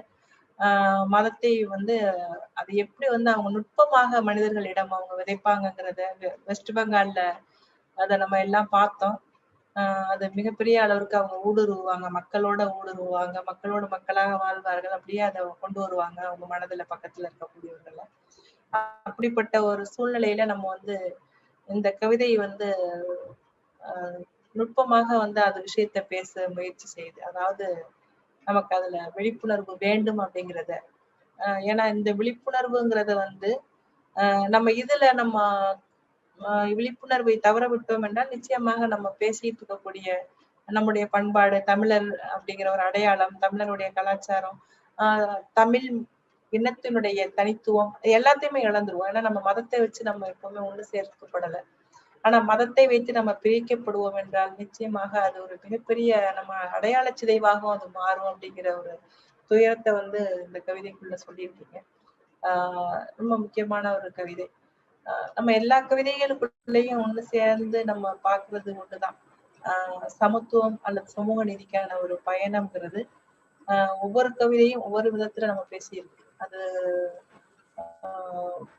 அது மிக அக்கறையோடும் அல்லது மிக தெளிவான சிந்தனையோடும் இந்த ஒவ்வொரு கவிதைக்குள்ளேயுமே இந்த விஷயம் தொழில்படுது. அது ரொம்ப அவசியம் நான் நினைக்கிறேன். ஒவ்வொரு கவிதையுமே ரொம்ப முக்கியமான கவிதைகள். ரொம்ப சந்தோஷம். நல்ல கவிதை தான். நன்றிங்கம்மா. வாழ்த்துக்கள் டெய்சி. அடுத்ததாக தமிழருக்கு எதில் வேண்டும் விழிப்புணர்வு, இதில் அரசியலில் வேண்டும் விழிப்புணர்வு என்று கவி பாட வருகிறார் திணை ரவி. கோவையில் பிறந்து வளர்ந்தவர். இளங்கலை பௌதிகம் அரசு கலைக்கல்லூரியில் பெற்றவர். முதுகலை கணினியியல் கோபி கலைக்கல்லூரியில் பயின்றவர். சமூக நீதியின் கொடையால் பெற்ற முதல் தலைமுறை பட்டதாரி இவர். கணினி பொறியாளராக 20 வருடங்களாக நியூஜெர்சியில் வசித்து வருகிறார். கவிதை வாசித்தல் இவருக்கு பிடித்த விஷயம். கவிதை வடிக்க இப்போது பழக்கம். அரசியல்வாதிகள் அல்லாத அரசியல் வியாதிகள் பெருகி போன இக்கால சூழலில் அரசியலில் வேண்டும் விழிப்புணர்வு என்று தனது கவிதையை படைக்க வருகிறார் ரவி. வாங்க ரவி.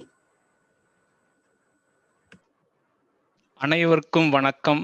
அகமலரும் வணக்கம் அவையினருக்கும் சொல்வேன். கவி அவைத்தலைவர் தரும் தலைப்பில் கவி புனைய வந்தேன். அரசியல் தொன்று தொட்ட காலம் முதல் இருக்குது இந்த பண்டம். அரசியல் பண்டம் தொன்று தொட்ட காலம் முதல் இருக்குது இந்த பண்டம். அதன் இடுபொருள்கள் என்னவென்று அறிய முடியா பண்டம். காலத்தை போல் என்றும் தன்னை தகவமைக்கும் பண்டம். சிறு நூலிலைதான் வேறுபாடாவென்று நம் அவையோர் சொல்ல வேண்டும். காலத்தை போல் தன்னை என்றும் தகவமைக்கும் பண்டம். சிறு நூலிலைதான் வேறுபாடாவென்று நம் அவையோர் சொல்ல வேண்டும். வேண்டும் மக்கள் தேவைக்கெல்லாம் வளைந்திடாத பண்டம். தனக்கு வேண்டப்பட்டோர் அனைவருக்கும் உருகிவிடும் பண்டம். உழைக்கும் மக்கள் குரலை கேட்க செவியில்லாத பண்டம். பிறர் உழைப்பில் வாழ்வோர் களிப்பின் சிரிப்பை காது விரிய கேட்கும். உழைக்கும் மக்கள் குரலை கேட்க செவியில்லாத பண்டம். பிறர் உழைப்பில் வாழ்வோர் களிப்பின் சிரிப்பை காது விரிய கேட்கும். கேட்கும் அவைக்கு சொல்வேன் இதில் 2 வகை பண்டம். அவை இடது என்றும் வலது என்றும் பெயரை கொண்ட பண்டம். உலகில் உள்ளோர் சரிசமம் என இடதுசாரி பண்டம் சொல்லும். மேலும் கீழும் உண்டெனவென்ற வலதுசாரி சொல்லும். உலகிலுள்ளோர் சரிசமம் என இடதுசாரி பண்டம் சொல்லும். மேலும் கீழும் உண்டெனவென்று வலதுசாரி சொல்லும். சொல்லும் பேசும் மொழியில் பேதம் காணும் வலது பண்டம். இது கல்வி நிலம் இனமதம் என அனைத்திலும் உள்ள பண்டம். இடதுசாரி பண்டம். சொல்லும் பேசும் மொழியில் பேதம் காணும் வலது பண்டம். இது கல்வி நிலம் இனம் மதம் என அனைத்திலும் உள்ள பண்டம். செய்யும் தொழிலை ஏற்றி இறக்கி புரளி பேசும் பண்டம். அட உண்ணும் உணவில் கூட மூக்கை நுழைத்து வாசம் பிடித்து பார்க்கும். செய்யும் தொழிலை ஏற்றி இறக்கி புரளி பேசும் பண்டம். உண்ணும் உணவில் கூட மூக்கை நுழைத்து வாசம் பிடித்து பார்க்கும். பார்க்கும் எதையும் பகுத்து பார்த்து ஏற்கும் இடது பண்டம். இடதுசாரி அரசியல். பார்க்கும் எதையும் பகுத்து பார்த்து ஏற்கும் இடது பண்டம். படித்த மனிதரையும் பாமரரையும் உழைத்து உண்ண சொல்லும் பண்டம். கருத்து பொருள் உபரி கொண்டு பதப்படுத்திய பண்டம். வர்க்க பேதமில்லா உலகம் ஒன்றை படைக்க முயற்சி செய்யும். இந்த இடதுசாரி பண்டம் கருத்து பொருள் உபரி கொண்டு பதப்படுத்திய பண்டம். வர்க்க பேதமில்லா உலகம் ஒன்றை படைக்க முயற்சி செய்யும். செய்த பண்டம் இரண்டும் நமது பசியை தீர்க்கா நிலைதான் என்றும் கண்டு புதியதொன்று படைக்க சினந்து எழுந்தது ஈரோட்டு சிங்கம். செய்த பண்டம் இரண்டும் நமது பசியை தீர்க்கா நிலைதான் என்றும் கண்டு புதியதொன்று படைக்க சினந்து எழுந்தது ஈரோட்டு சிங்கம். சேர்ந்து புத்தி தீட்டும் வித்தை கற்று தந்த காஞ்சி தங்கம். கற்ற அனைத்தையுமே சட்டம் செய்தது திருக்குவளை தீப்பந்தம். சேர்ந்து புத்தி தீட்டும் வித்தை கற்று தந்த காஞ்சி தங்கம். கற்ற அனைத்தையுமே சட்டம் செய்தது திருக்குவளை தீப்பந்தம். பந்தபாசம் சாதி மதம் ஏழை பணக்காரன் என்ற பேதமில்லாது உண்டு வாழ்ந்தோம் நீண்ட காலம் நாம்தான். இந்த சமூக நீதி பண்டம் கொண்டு பந்தபாசம் சாதி மதம் ஏழை பணக்காரன் என்ற பேதமில்லாது உண்டு வாழ்ந்தோம் நீண்ட காலம் நாம்தான். என்றும் பசிபோக்கி நிலையுயர்த்தி வளம் பெறுவோம் என்று நாம் நினைத்த நினைப்பில் தீயை பாய்ச்ச புறப்பட்டார் சிலர் இன்று. என்றும் பசிபோக்கி நிலையுயர்த்தி வளம் பெறுவோம் என்று நாம் நினைத்த நினைப்பில் தீயை பாய்ச்ச புறப்பட்டார் சிலர் இன்று. இன்று நூலடைத்த பண்டமாக்கி இதை தூக்கி வீச கண்டும் அதை தடுத்த நிறுத்த இன்னும் நாம் ஏன் தாமதிக்க வேண்டும்.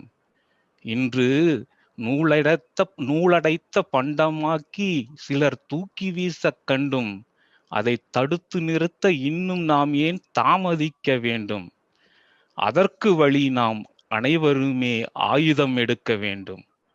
அதற்கு வழி நாம் அனைவருமே ஆயுதம் எடுக்க வேண்டும். பொறுங்கள், அது பகுத்தறிவு ஆயுதம்தான் என உறுதி கொள்ள வேண்டும். பொறுங்கள், அது பகுத்தறிவு ஆயுதம்தான் என உறுதி கொள்ள வேண்டும். நன்றி. வெகு சிறப்பான கவிதை, வாழ்த்துக்கள்ங்க. உழைப்பவர் குரல் செவிக்கு எட்டுவதில்லை, உழைப்பை சுரண்டி களிப்பாட்டம் ஆடும் அவர்கள் குரலுக்கு மட்டும் ஏன் செவி சாய்க்க வேண்டும் கேட்டீங்க. ஆயுதம் எடுக்க வேண்டும் சொல்லிட்டு உடனே சொல்லிட்டீங்க பகுத்தறிவு ஆயுதத்தை கையில் எடுங்கன்னு. வெகு சிறப்பு. நான் கூட பயந்துட்டேன் ஆயுதம் எடுக்க சொல்லிட்டீங்களேன்னு. சிறப்பு, வெகு சிறப்பு. அம்மா வாங்க, கருத்து சொல்லுங்க. இல்ல, அவர் சொல்லேன்னு எனக்கு தெரியும். பகுத்தறிவு தான் அவர் சொல்ல முடியும், வேற ஆயுதங்கிறது. ஏன்னா ஈரோடு சிங்கத்தை பத்தி பேசிட்டு அவரு கடைசியில ஆயுதத்தை சொல்ல முடியாது இல்லையா, பகுத்தறிவு தான் சொல்ல வேண்டி இருக்கும். அதான் ஒரு கவிதைக்குள்ள நிறைய நம்ம நம்முடைய உணர்வுகளை பதிவு செய்யறது ஒரு பக்கம், நம்முடைய பதட்டங்களையும் கவலைகளையும் பதிவு செய்யறது இன்னொரு பக்கம். இதுல ஒரு சொல்ற எல்லா விஷயத்திலயும் ஒரு கவலை வெளியில வந்துகிட்டே இருக்கு. ஏன்னா நம்முடைய பெருமைகள் எல்லாம் சொல்லிட்டே இருக்காரு. ஈரோட்டு தந்தை பெரியார்ல இருந்து அல்லது அண்ணாவை பத்தி அல்லது நம்முடைய வாழ்க்கை முறை, நம்முடைய அடையாளங்கள் எல்லாத்தையும் சொல்லிட்டே வரையில கலைஞர் அந்த கற்றது அனைத்தையும் சட்டமாக்கி தந்து தங்கம் சொல்லிட்டு கலைஞரை பத்தி எல்லாம் சொல்லிட்டு இருக்காரு. அவர் முதல் முறை பட்டதாரி வேற. என்னன்னா இது எல்லாத்தையும் சொல்லிட்டு இருக்கையில இதுல இருந்து நம்ம இந்த இவ்வளவு ஆழமாக ஒரு நடை போட்டு கொண்டிருக்கக்கூடிய பல்வேறு சமூக நீதி கருத்துக்களையும் அல்லது சமூக நீதி சட்டங்கள்லையும் முன்னெடுத்து ஒரு கைவீசி நடந்துட்டு இருக்கக்கூடிய ஒரு சமூகம் பின்தங்கிடக்கூடாதுங்கிற ஒரு கவலையும் ஏக்கமும் அந்த கவிதைக்குள்ள தெரியுது. ஏன்னா நம்ம எல்லாருமே இன்னைக்கு சமகால அரசியலை பேசக்கூடிய எல்லாருக்குமே இன்னைக்கு நமக்குள்ள இருக்கக்கூடிய பெரிய ஒரு கவலையும் பதட்டமும் இதுவாதான் இருக்கு. ஏன்னா நம்ம வந்து அதனுடைய பயன்களை அனுபவிச்சவங்க. இந்த சமூகத்துல வந்து இன்னைக்கு இந்த திராவிட இயக்கங்கள் கொண்டு வந்த சட்டங்களின் வழியாக அல்லது சிந்தனைகளின் வழியாக பகுத்தறிவின் வழியாக நமக்கு கிடைச்சிருக்கக்கூடிய ஒரு நல்ல மாற்றங்கள் வாழ்க்கையை வந்து நம்ம வந்து அனுபவிச்சுட்டு இருக்கோம். ஒரு மிக மற்ற மாநிலங்களோட நம்ம மிக நல்ல ஒரு வாழ்க்கையை நம்ம வாழ்ந்துட்டு இருக்கோம். அது எல்லாமே அவங்க தந்த ஒரு வரம் மாதிரிதான். அத எல்லாத்தையும் நமக்கு கொடுத்துருக்காங்க. ஆனா இப்போ வந்து நம்ம பொறுத்த அளவுக்கு இது எல்லாத்தையும் நம்ம யாரும் பறிச்சுக்கிறதுக்கோ அல்லது காத்துக்கிட்டு இருக்காங்கிற ஒரு கவலையை வந்து இந்த கவிதைக்குள்ள பார்க்க முடியுது. அது எல்லாருடைய கவலையும் அதுதான். எல்லாருடைய பதட்டமுமா அது இருக்கு. 50 ஆண்டு காலமாக தொடர்ந்து 50-60 ஆண்டு காலமாக தொடர்ந்து போராடி பெற்ற நம்முடைய உரிமைகளையும் நம்முடைய அடையாளங்களையும் நம்முடைய வாழ்க்கை மாற்றங்களையும் நம்ம இன்னைக்கு பறி கொடுத்துருவோமோங்கிற ஒரு மனநிலை நம்ம எல்லாத்தையும் இருக்கு. அதுதான் இந்த கவிதைக்குள்ள நான் பார்த்த ஒரு விஷயம். நிச்சயமா அதற்கு நம்ம போராடுவோம், விட்டு கொடுத்துட மாட்டோம்னு நான் நினைக்கிறேன். நான் போராடாம வந்து எதுவுமே கிடைக்காது. இவ்வளவு காலம் நம்ம வந்து சில தலைவர்களுடைய போராட்டத்தின் வழியாக நமக்கு வந்து மிகப்பெரிய ஒரு வாழ்க்கைய வந்து மாற்றத்தை வந்து அவங்க உருவாக்கி தந்துட்டு போனாங்க. ஆனா இனி நாம தான் போராட வேண்டிய ஒரு இடத்துல இருக்கோம். தலைவர்கள் பின்னாடி நம்ம இன்னைக்கு நமக்காக போராடக்கூடிய தலைவர் பின்னாடி வந்து நம்ம அணிவகுக்க வேண்டிய ஒரு கட்டாயம் இருக்குன்னு நான் நினைக்கிறேன். அதன் வழியாதான் நம்ம வந்து இந்த சமூக மாற்றத்தை தக்க வைத்துக் கொள்ள முடியும். அதுல எந்த மாற்று கருத்தும் கிடையாது. நம்ம பகுத்தறிவுங்கிறது நிச்சயமாக நம்ம கிட்ட இருக்கு. ஆனா நம்ம வந்து அதை இழந்து விடாமல் தக்க வைத்துக் கொள்வதற்கான ஒரு போராட்டத்தை நாமளும் மேற்கொள்ளணும்னு நினைக்கிறேன். வாழ்த்துக்கள். மிக்க நன்றிமா, வாழ்த்துக்கள் ரவி. கவியரங்கத்தோட இறுதிக்கு வந்துட்டோம். வெகு சிறப்பான திணை அமைப்பு மற்றும் கலாட்டா நெட்டிசன் இணைந்து வழங்கிய இந்த சிறப்பு கவியரங்கத்தில் பங்கேற்று மிக சிறப்பான வீச்சுக்களாக கவிதைகளை வழங்கிய அனைத்து கவிஞர்களுக்கும் வாழ்த்துக்கள். தமிழர்களுக்கு எதில் வேண்டும் விழிப்புணர்வு? அரசியலா, மதமா, சமூக நலனா, பண்பாடா, உறவுகளா, சமூக நலனா, சமத்துவமா? எல்லாரும் உங்க கருத்துக்களை ரொம்ப அழகா வச்சீங்க. சல்மா அம்மாவும் ரொம்ப வெகு சிறப்பா கவிதை நயத்தோட அவங்களும் உங்க கருத்துக்களை கொடுத்துட்டே வந்தாங்க. கவிதை அரங்கத்தோட இறுதியா அவங்களுடைய கருத்துக்களை பதிவு செய்ய கேட்டுட்டு நம்ம இத நிகழ்ச்சியை முடிவுக்கு வந்துட்டோம். நம்ம அம்மா, நீங்க ஒட்டுமொத்தமா இன்றைய கவியரங்கத்தின் கருத்து சொல்ல வாங்க. தலைமை உரையாற்ற அம்மா அழைக்கிறேன். அனைவருக்கும் மறுபடியும் வணக்கம், வாழ்த்துக்களும் கூட. ஒரு கவியரங்கத்தின் வழியாக நம்ம எல்லாரும் இன்னைக்கு சந்திச்சிருக்கோம். நம்முடைய தை திருநாள் அல்லது தமிழ் புத்தாண்டு, இப்படி எப்படி வேணாலும் நம்ம வந்து இந்த நாளை வந்து கொண்டாடிக்கிட்டு இருக்கோம். ஆனாலும் கூட இந்த நாளை தை திருநாளாகவோ அல்லது தமிழ் புத்தாண்டாகவோ கொண்டாடக்கூடாதுங்கிறதுக்கான ஒரு சதிகளும் நமக்கு பின்னாடி நடந்துகிட்டே இருக்கு. வந்து அதை நம்ம திரும்ப தமிழ் புத்தாண்டாக நம்ம அறிவிப்பதற்கான ஒரு காலம் வரப்போகுது. ஒரு கவிதை வந்து என்னவாக இருக்கு? நம்ம வந்து இந்த கவிதையை பத்தி பேசுறப்போ கவிதைகள் வந்து தொடர்ந்து ஒரு சமூகத்தினுடைய மனசாட்சியாக கவிதைகளை நம்ம சொல்ல முடியும். படைப்புகளையே அப்படிதான் நம்ம சொல்ல முடியும். ஒவ்வொரு படைப்புமே அரசியல் சார்ந்த ஒண்ணுதான், அரசியலை பேசக்கூடிய ஒன்னாதான் நம்ம பார்க்க முடியும். அப்படிப்பட்ட ஒரு நிலையில இந்த கவியரங்கத்திற்கான கருப்பொருளை வந்து நம்ம தீர்மானிச்சிருக்கோம். தம்பி பாலா வந்து கேட்டப்போ நிச்சயமா எனக்கு வந்து இந்த ஒரு இத பொதுவான அந்த ஒவ்வொரு விஷயமுமே வந்து அரசியல் அல்லது சமூக மாற்றம் அல்லது விழிப்புணர்வு, இப்படி எல்லாத்தையும் நம்ம தனித்தனியாக நம்ம உறவு, இப்படி கல்வி, இப்படி தனித்தனியாக பிரிச்சு பார்த்தாலும் கூட சமத்துவம் அல்லது சமூக நீதிங்கிற ஒரு விஷயத்துக்குள்ள முடிஞ்சு போற அளவுக்கு இந்த கவிதையுடைய தலைப்புகளை நம்ம பார்க்க வேண்டியது. சமத்துவம் சமூக நீதி அப்படின்னு அடையாளப்படுத்தப்பட்டாலே அங்கே பெண்ணியம் உள்ள வந்துடும். பெண்ணியம்ங்கிற பெண் அடிமைத்தனம் வந்து இல்லாம ஆயிடும். அதே போலதான் மற்ற எல்லா ஏற்றதாளர்களும் இல்லாத ஒரு சமூகமாக நம்ம இந்த சமூகத்தை மாற்றுவதற்கு நமக்கான விழிப்புணர்வும் நம்முடைய பயணமும் போராட்டமும் தொடர வேண்டும் அப்படிங்கிறது இந்த கவிதை அரங்கத்துல வந்து ஒவ்வொரு கவிஞர்களும் தெளிவாக பேசியிருந்தாங்க. பொதுவாகவே நவீன கவிதைக்குள்ள வந்து சின்ன சின்ன வார்த்தைகள் வழியாக பெரிய பெரிய விஷயங்களை பிரம்மாண்டங்களை சொல்லிட முடியும்னு சொல்லுவாங்க. ஹைக்கூ கவிதைகள் அப்படிதான். ஹைக்கூ கவிதைகள் வந்து ரொம்ப அதாவது பெண்கள் வந்து அவங்க வந்து இந்த நாற்று நடக்கூடிய பெண்கள் வந்து வயல்ல வந்து பாட்டு படிச்சுக்கிட்டே நாற்று நடுவாங்க. அப்போ வந்து எங்கும் சேரு எங்கும் சேரு அப்படின்னு சொல்லிட்டு அவர்களின் பாடல்களை தவிர அப்படின்னு சொல்லி ஒரு ஹைக்கூ கவிதை இருக்கு. ரொம்ப சின்ன ஹைக்கூ வந்து ரொம்ப சின்ன சின்ன வார்த்தைகளால வந்து மிகப்பெரிய அனுபவங்களை வந்து நமக்கு வந்து தரக்கூடிய வடிவமா நம்ம பார்த்துட்டு இருக்கோம். நமக்கு இன்னைக்கு இருக்கக்கூடிய ஒரு காலகட்டத்துல வந்து நம்ம பேசக்கூடிய விஷயத்தை ஒட்டி நம்ம என்ன விஷயத்த முன்வைக்கிறோமோ அதற்கான வார்த்தைகள் அதற்கான தேவைகளை ஒட்டி இந்த கவிதை ஒவ்வொரு கவிதையுமே மிக நீளமாக ஒவ்வொரு விஷயத்தையும் பட்டியலிடக்கூடிய அளவுக்கு இந்த கவிதைகளுக்குள்ள இருந்தது. நம்ம வந்து நிறைய கவிதைக்குள்ள வந்து மௌனத்தை வந்து முன் வச்சு கவிதைகள் இருக்கும். அது எல்லாமே தன்னுணர்வு சார்ந்த கவிதைகளா இருக்கும், அல்லது தனி மனிதர்களுடைய வாழ்க்கை, இன்றைக்கு இருக்கக்கூடிய வாழ்க்கை, உறவுகள், சிக்கல்கள், இது எல்லாத்தையும் வந்து மௌனமாக பேசக்கூடிய கவிதைகள்லாம் நிறைய இருக்கு. அதுதான் இன்னைக்கு அதிகமாக பேசப்படக்கூடிய கவிதைகளா இருக்கு, எழுதக்கூடிய கவிதைகளா இருக்கு. நவீன கவிஞர்களுடைய இயக்கமே அப்படிதான் இருந்துகிட்டு இருக்கு. நகுலனோட ஒரு கவிதை வந்து ரொம்ப பிரபலமான கவிதை ஒண்ணு, இருப்பதற்கென்றுதான் வருகிறோம் இல்லாமல் போகிறோம் அப்படின்னு சொல்லி 2-3 வரியில வந்துட்டு மிகப்பெரிய ஒரு அர்த்தத்தை வந்து சொல்லியிருப்பாரு. அவரு அர்த்தத்தை உருவாக்கி இருப்பாரு. நம்ம வாழ்க்கை நமக்கு முன்னாடி இருக்கக்கூடிய வாழ்க்கை அது எப்படி வந்து ஒரு ஒண்ணுமே இல்லாத ஒண்ணு அப்படிங்கிறத வந்து ரொம்ப தெளிவா அந்த கவிதை வந்து நமக்கு உணர்த்தக்கூடிய ஒண்ணா இருக்கும். அதே போல வந்து பிரமிழோட கவிதைகளாக இருக்கட்டும் அல்லது ஞானபுத்திரோட கவிதைகளா இருக்கட்டும், சின்ன சின்ன வார்த்தைகளா சின்ன சின்ன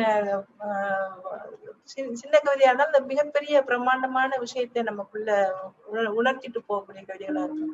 நவீன கவிதை பெரும்பாலும் மௌனத்தை பற்றி கொண்டுதான் இருக்கக்கூடிய ஒண்ணா இருக்கு.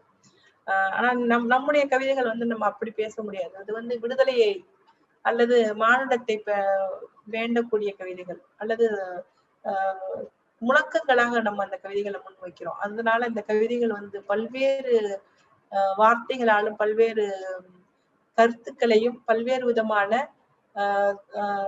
விவரணைகளோட இந்த கவிதைகளை வந்துட்டு நீங்க படிச்சிருக்கீங்க. அது ரொம்ப அரசியல் கவிதைங்கிறது அப்படிதான் இருக்க முடியும். இந்த கவிதைக்குள்ள வந்து ஒவ்வொரு கவிதைக்குள்ளேயுமே அதற்கான ஒரு அரசியல் கவிதைக்கான ஒரு மொழி இருந்தது, அல்லது தேடல் இருந்தது, அல்லது அக்கறை இருந்தது அப்படின்னு என்னால சொல்ல முடியும். எனக்கு இந்த கவிதைகளை வாசிக்கும் பொழுது அல்லது இந்த கவிதைகளை கேட்கும் பொழுது நம்ம இன்னைக்கு காலகட்டம் என்பது இன்னொரு முறை நம்ம வந்து இந்த சமூகத்தை மீட்டெடுப்பதற்கான ஒரு போராட்டத்தை முன்னெடுப்பதற்கான ஒரு காலகட்டத்தில் வாழ்ந்து கொண்டிருக்கிறோங்கிற ஒரு உணர்வை உருவாக்குச்சு. ஏன்னா நம்ம வந்து இவ்வளவு காலம் வந்து ஏதோ ஒரு சௌகரியமான ஒரு இடத்துல இருந்தது மாதிரியே இருந்தது. ஆனா இப்போ ஒரு காலகட்டம் என்பது அதை நம்மிடம் இருந்த அந்த சௌகரியமான கால நிலைகளை இழந்து கொண்டிருக்கக்கூடிய ஒரு காலமாக மாறிக்கொண்டிருக்கிறது. அப்படிங்கிறதுனால நம்ம வந்து மறுபடியும் போராட்டத்தை அல்லது முன்னெடுக்கக்கூடிய கலைகளை, இலக்கியங்களை, கவிதைகளை படைக்க வேண்டிய ஒரு கட்டாயத்திற்கு இந்த சமூகம் வந்திருக்கு நான் நினைக்கிறேன். நீங்க வந்து சமீபத்துல வந்து இது போன்று தன்னுடைய எதிர்ப்புகளை பதிவு செய்த எழுத்தாளர்கள் கௌரி லங்கேஷ் அல்லது தபோல்கர் என்ற பலரும் வந்து கொலை செய்யப்பட்டாங்க. அதுக்கு பின்னணியில வந்து இந்த இந்துத்துவ சக்திகள் எதெல்லாம் நம்ம பிரிச்சிரும், எதெல்லாம் நமக்கு தேவைன்னு நம்ம விழிப்புணர்வு எதற்காக நமக்கு தேவைன்னு நம்ம இவ்வளவு நேரம் கவிதை படிச்சோமோ அதுக்கு எல்லாத்துக்குமே அடிப்படையான ஒரு காரணமா இருக்கிறது வந்துட்டு இந்த இந்துத்துவ சக்திகள் தான். அது அந்த இந்துத்துவ சக்திகள் உருவாக்கக்கூடிய அதே அந்த அவர்கள் வந்து இந்தியா முழுக்க யாரெல்லாம் வந்து விடுதலையை பாடக்கூடியவர்களாக இருக்காங்களோ அல்லது விமர்சிக்கக்கூடியவர்களாக இருக்கிறார்களோ எழுத்தாளர்கள், அவர்களை தேடி அவர்களை கொலை செய்யக்கூடிய ஒரு நிலைதான் இன்னைக்கு இருக்கு. அப்போ வந்து மற்ற எல்லா போராட்டத்தையும் விட எழுத்திற்கும் அல்லது இலக்கியத்திற்கும் எழுத்தாளர்களுக்கும் வந்து மிகப்பெரிய ஒரு மேன்மையான ஒரு இடம் இருக்குன்னு நான் நினைக்கிறேன் போராட்ட களத்துல. அந்த போராட்டத்தை வந்து நம்ம கவிதைகளின் வழியாக நீங்க எல்லாரும் முன் வச்சிருக்கீங்க. இந்த கவிதைகளின் வழியாக நாம் நம்முடைய விழிப்புணர்வை மறுபடியும் பூதீட்டிக் கொள்வதற்கும் அல்லது விவாதத்தை உருவாக்குவதற்கும் அல்லது கவிதையின் வழியாக அல்லது படைப்புகளின் வழியாக சமூக மாற்றத்திற்கான நம்முடைய கைகோர்த்தலை நம்ம துவங்கணும்னு நான் நினைக்கிறேன். தன்னுணர்வு கவிதைகளை எழுதி கொள்வதோ அல்லது சில தனிப்பட்ட உணர்வுகளை பதிவு செய்து கொள்வதோ அது வந்து வேணும்னா ஒரு மொழி சார்ந்த அழகுக்கு வந்து அழகா சரி. ஏன்னா மொழியுடைய அழகை வந்து அந்த கவிதை வந்து ரொம்ப கவிதைக்குள்ள வந்துட்டு நம்ம தேடிக்கிட்டே இருப்போம். அது தனி மனித உணர்வுகளையோ அல்லது அழகுணர்வையோ அந்த கவிதைக்குள்ள பதிவு செய்யும் பொழுது அது ஒரு விதமான மன ஆத்ம திருப்தியையும் மன கிளர்ச்சியையும் உருவாக்கும் ஒரு கவிதை. அந்த கவிதைக்கு அதற்கான தன்மை உண்டு. ஏன்னா மொழி வந்து ரொம்ப முக்கியம். அதுல அந்த மொழியின் வழியாக மனக்கிளர்ச்சியை நமக்கு உருவாக்கிட முடியும். பிரமிழோட கவிதையில வந்து சிறகிலிருந்து பிரிந்த இறகு ஒன்று காற்றின் தீராத பக்கங்களில் ஒரு பறவையின் வாழ்வியை எழுதி செல்கிறதுன்னு சொல்லுவார். அதாவது ரொம்ப அழகான அந்த மொழியை கூர்மைப்படுத்தக்கூடிய ஒரு கிளர்ச்சியை நமக்கு ஒரு பறவையினுடைய வாழ்க்கையை வந்து ஒரு பறந்து செல்லக்கூடிய ஒரு ரெக்க வந்து எழுதிட்டு போகுது அப்படிங்கிறது வந்துட்டு ஒரு மன கிளர்ச்சியை தரக்கூடிய ஒரு அனுபவமாக நமக்குள்ள மாறும். ஆனா அது வந்து ஒரு கவிஞர் அது வேறு ஒரு தளத்தில் இயங்கக்கூடிய ஒரு படைப்பு அனுபவம் நான் நினைக்கிறேன். ஆனா இந்த கவிதைகள் நாம இப்ப வாசிச்ச கவிதைகள் நமக்கு உள்ள இருக்கக்கூடிய இந்த சமூக மாற்றத்திற்கான அரசியல் கவிதைகள். இத வந்து நம்ம மிக சாதாரணமா விட்டுட்டு போயிட முடியாது. மற்றவர்கள் வந்து இது ஒரு வெற்று கோஷங்கள்னு நம்ம ஆரம்பத்தை சொன்ன மாதிரிதான் பாலஸ்தீன கவிஞர்களுடைய படைப்புகளையோ அல்லது ஈழத்து கவிஞர்களுடைய படைப்புகளையோ அல்லது இங்கே ஆப்பிரிக்கன் கவிஞர்களையோ அவங்களுடைய கவிஞர்களுடைய படைப்புகளை வந்து நிச்சயமாக அது ஒரு சத்தத்தோட தான் இருக்கும். அது ஆனால் அவங்களுடைய வாழ்க்கையை அல்லது அவருடைய அரசியலை மிக கடுமையான ஒரு கோபத்தோட முன்வைக்கக்கூடிய கவிதைகளாக அது இருக்கும். அதுதான் போராட்டத்திற்கான வழிமுறையாகவும் இருக்க முடியும் நான் நினைக்கிறேன். வெற்று கோஷங்கள்னு அவங்க வேணா சொல்லலாம். ஆனா அது நிச்சயமாக அது நம் வாழ்க்கையை மீட்டெடுப்பதற்கான ஒரு நம்முடைய வாழ்க்கையை மீட்டெடுப்பதற்கான கவிதைகளாகவும் படைப்புகளாகவும் அது எப்பவுமே இருந்துகிட்டே இருக்கும். அதற்கான தேவை இருக்கும் பொழுதெல்லாம் அது நம்மோட இருந்துகிட்டு இருக்குன்னு நினைக்கிறேன். அப்படிப்பட்ட ஒரு கவிதைகளை நம்ம எல்லாரும் இன்னைக்கு வாசிச்சு அதனுடைய தேவைகளையும் நம்ம இப்ப உணர்ந்து இன்னைக்கு இந்த விழாவை நடத்தி முடிச்சிருக்கோம். எல்லாருக்கும் கவிதை வாசிச்ச அத்தனை பேருக்கும் என்னுடைய சந்தோஷமான வாழ்த்துக்கள், நன்றிகளும் கூட. என்னுடைய 3வது கவிதை தொகுப்பு இப்ப இந்த வருஷத்துல வரப்போகுது. நீண்ட நாளுக்கு அப்புறம் இன்னொரு கவிதை தொகுப்பு நான் வெளியிடுறேன். இந்த சந்தர்ப்பத்துல நான் உங்ககிட்ட பகிர்ந்துக்கிறது எனக்கு ரொம்ப சந்தோஷம். வரக்கூடிய காலத்தில் நிறைய பாடுவோம், நிறைய எழுதுவோம்.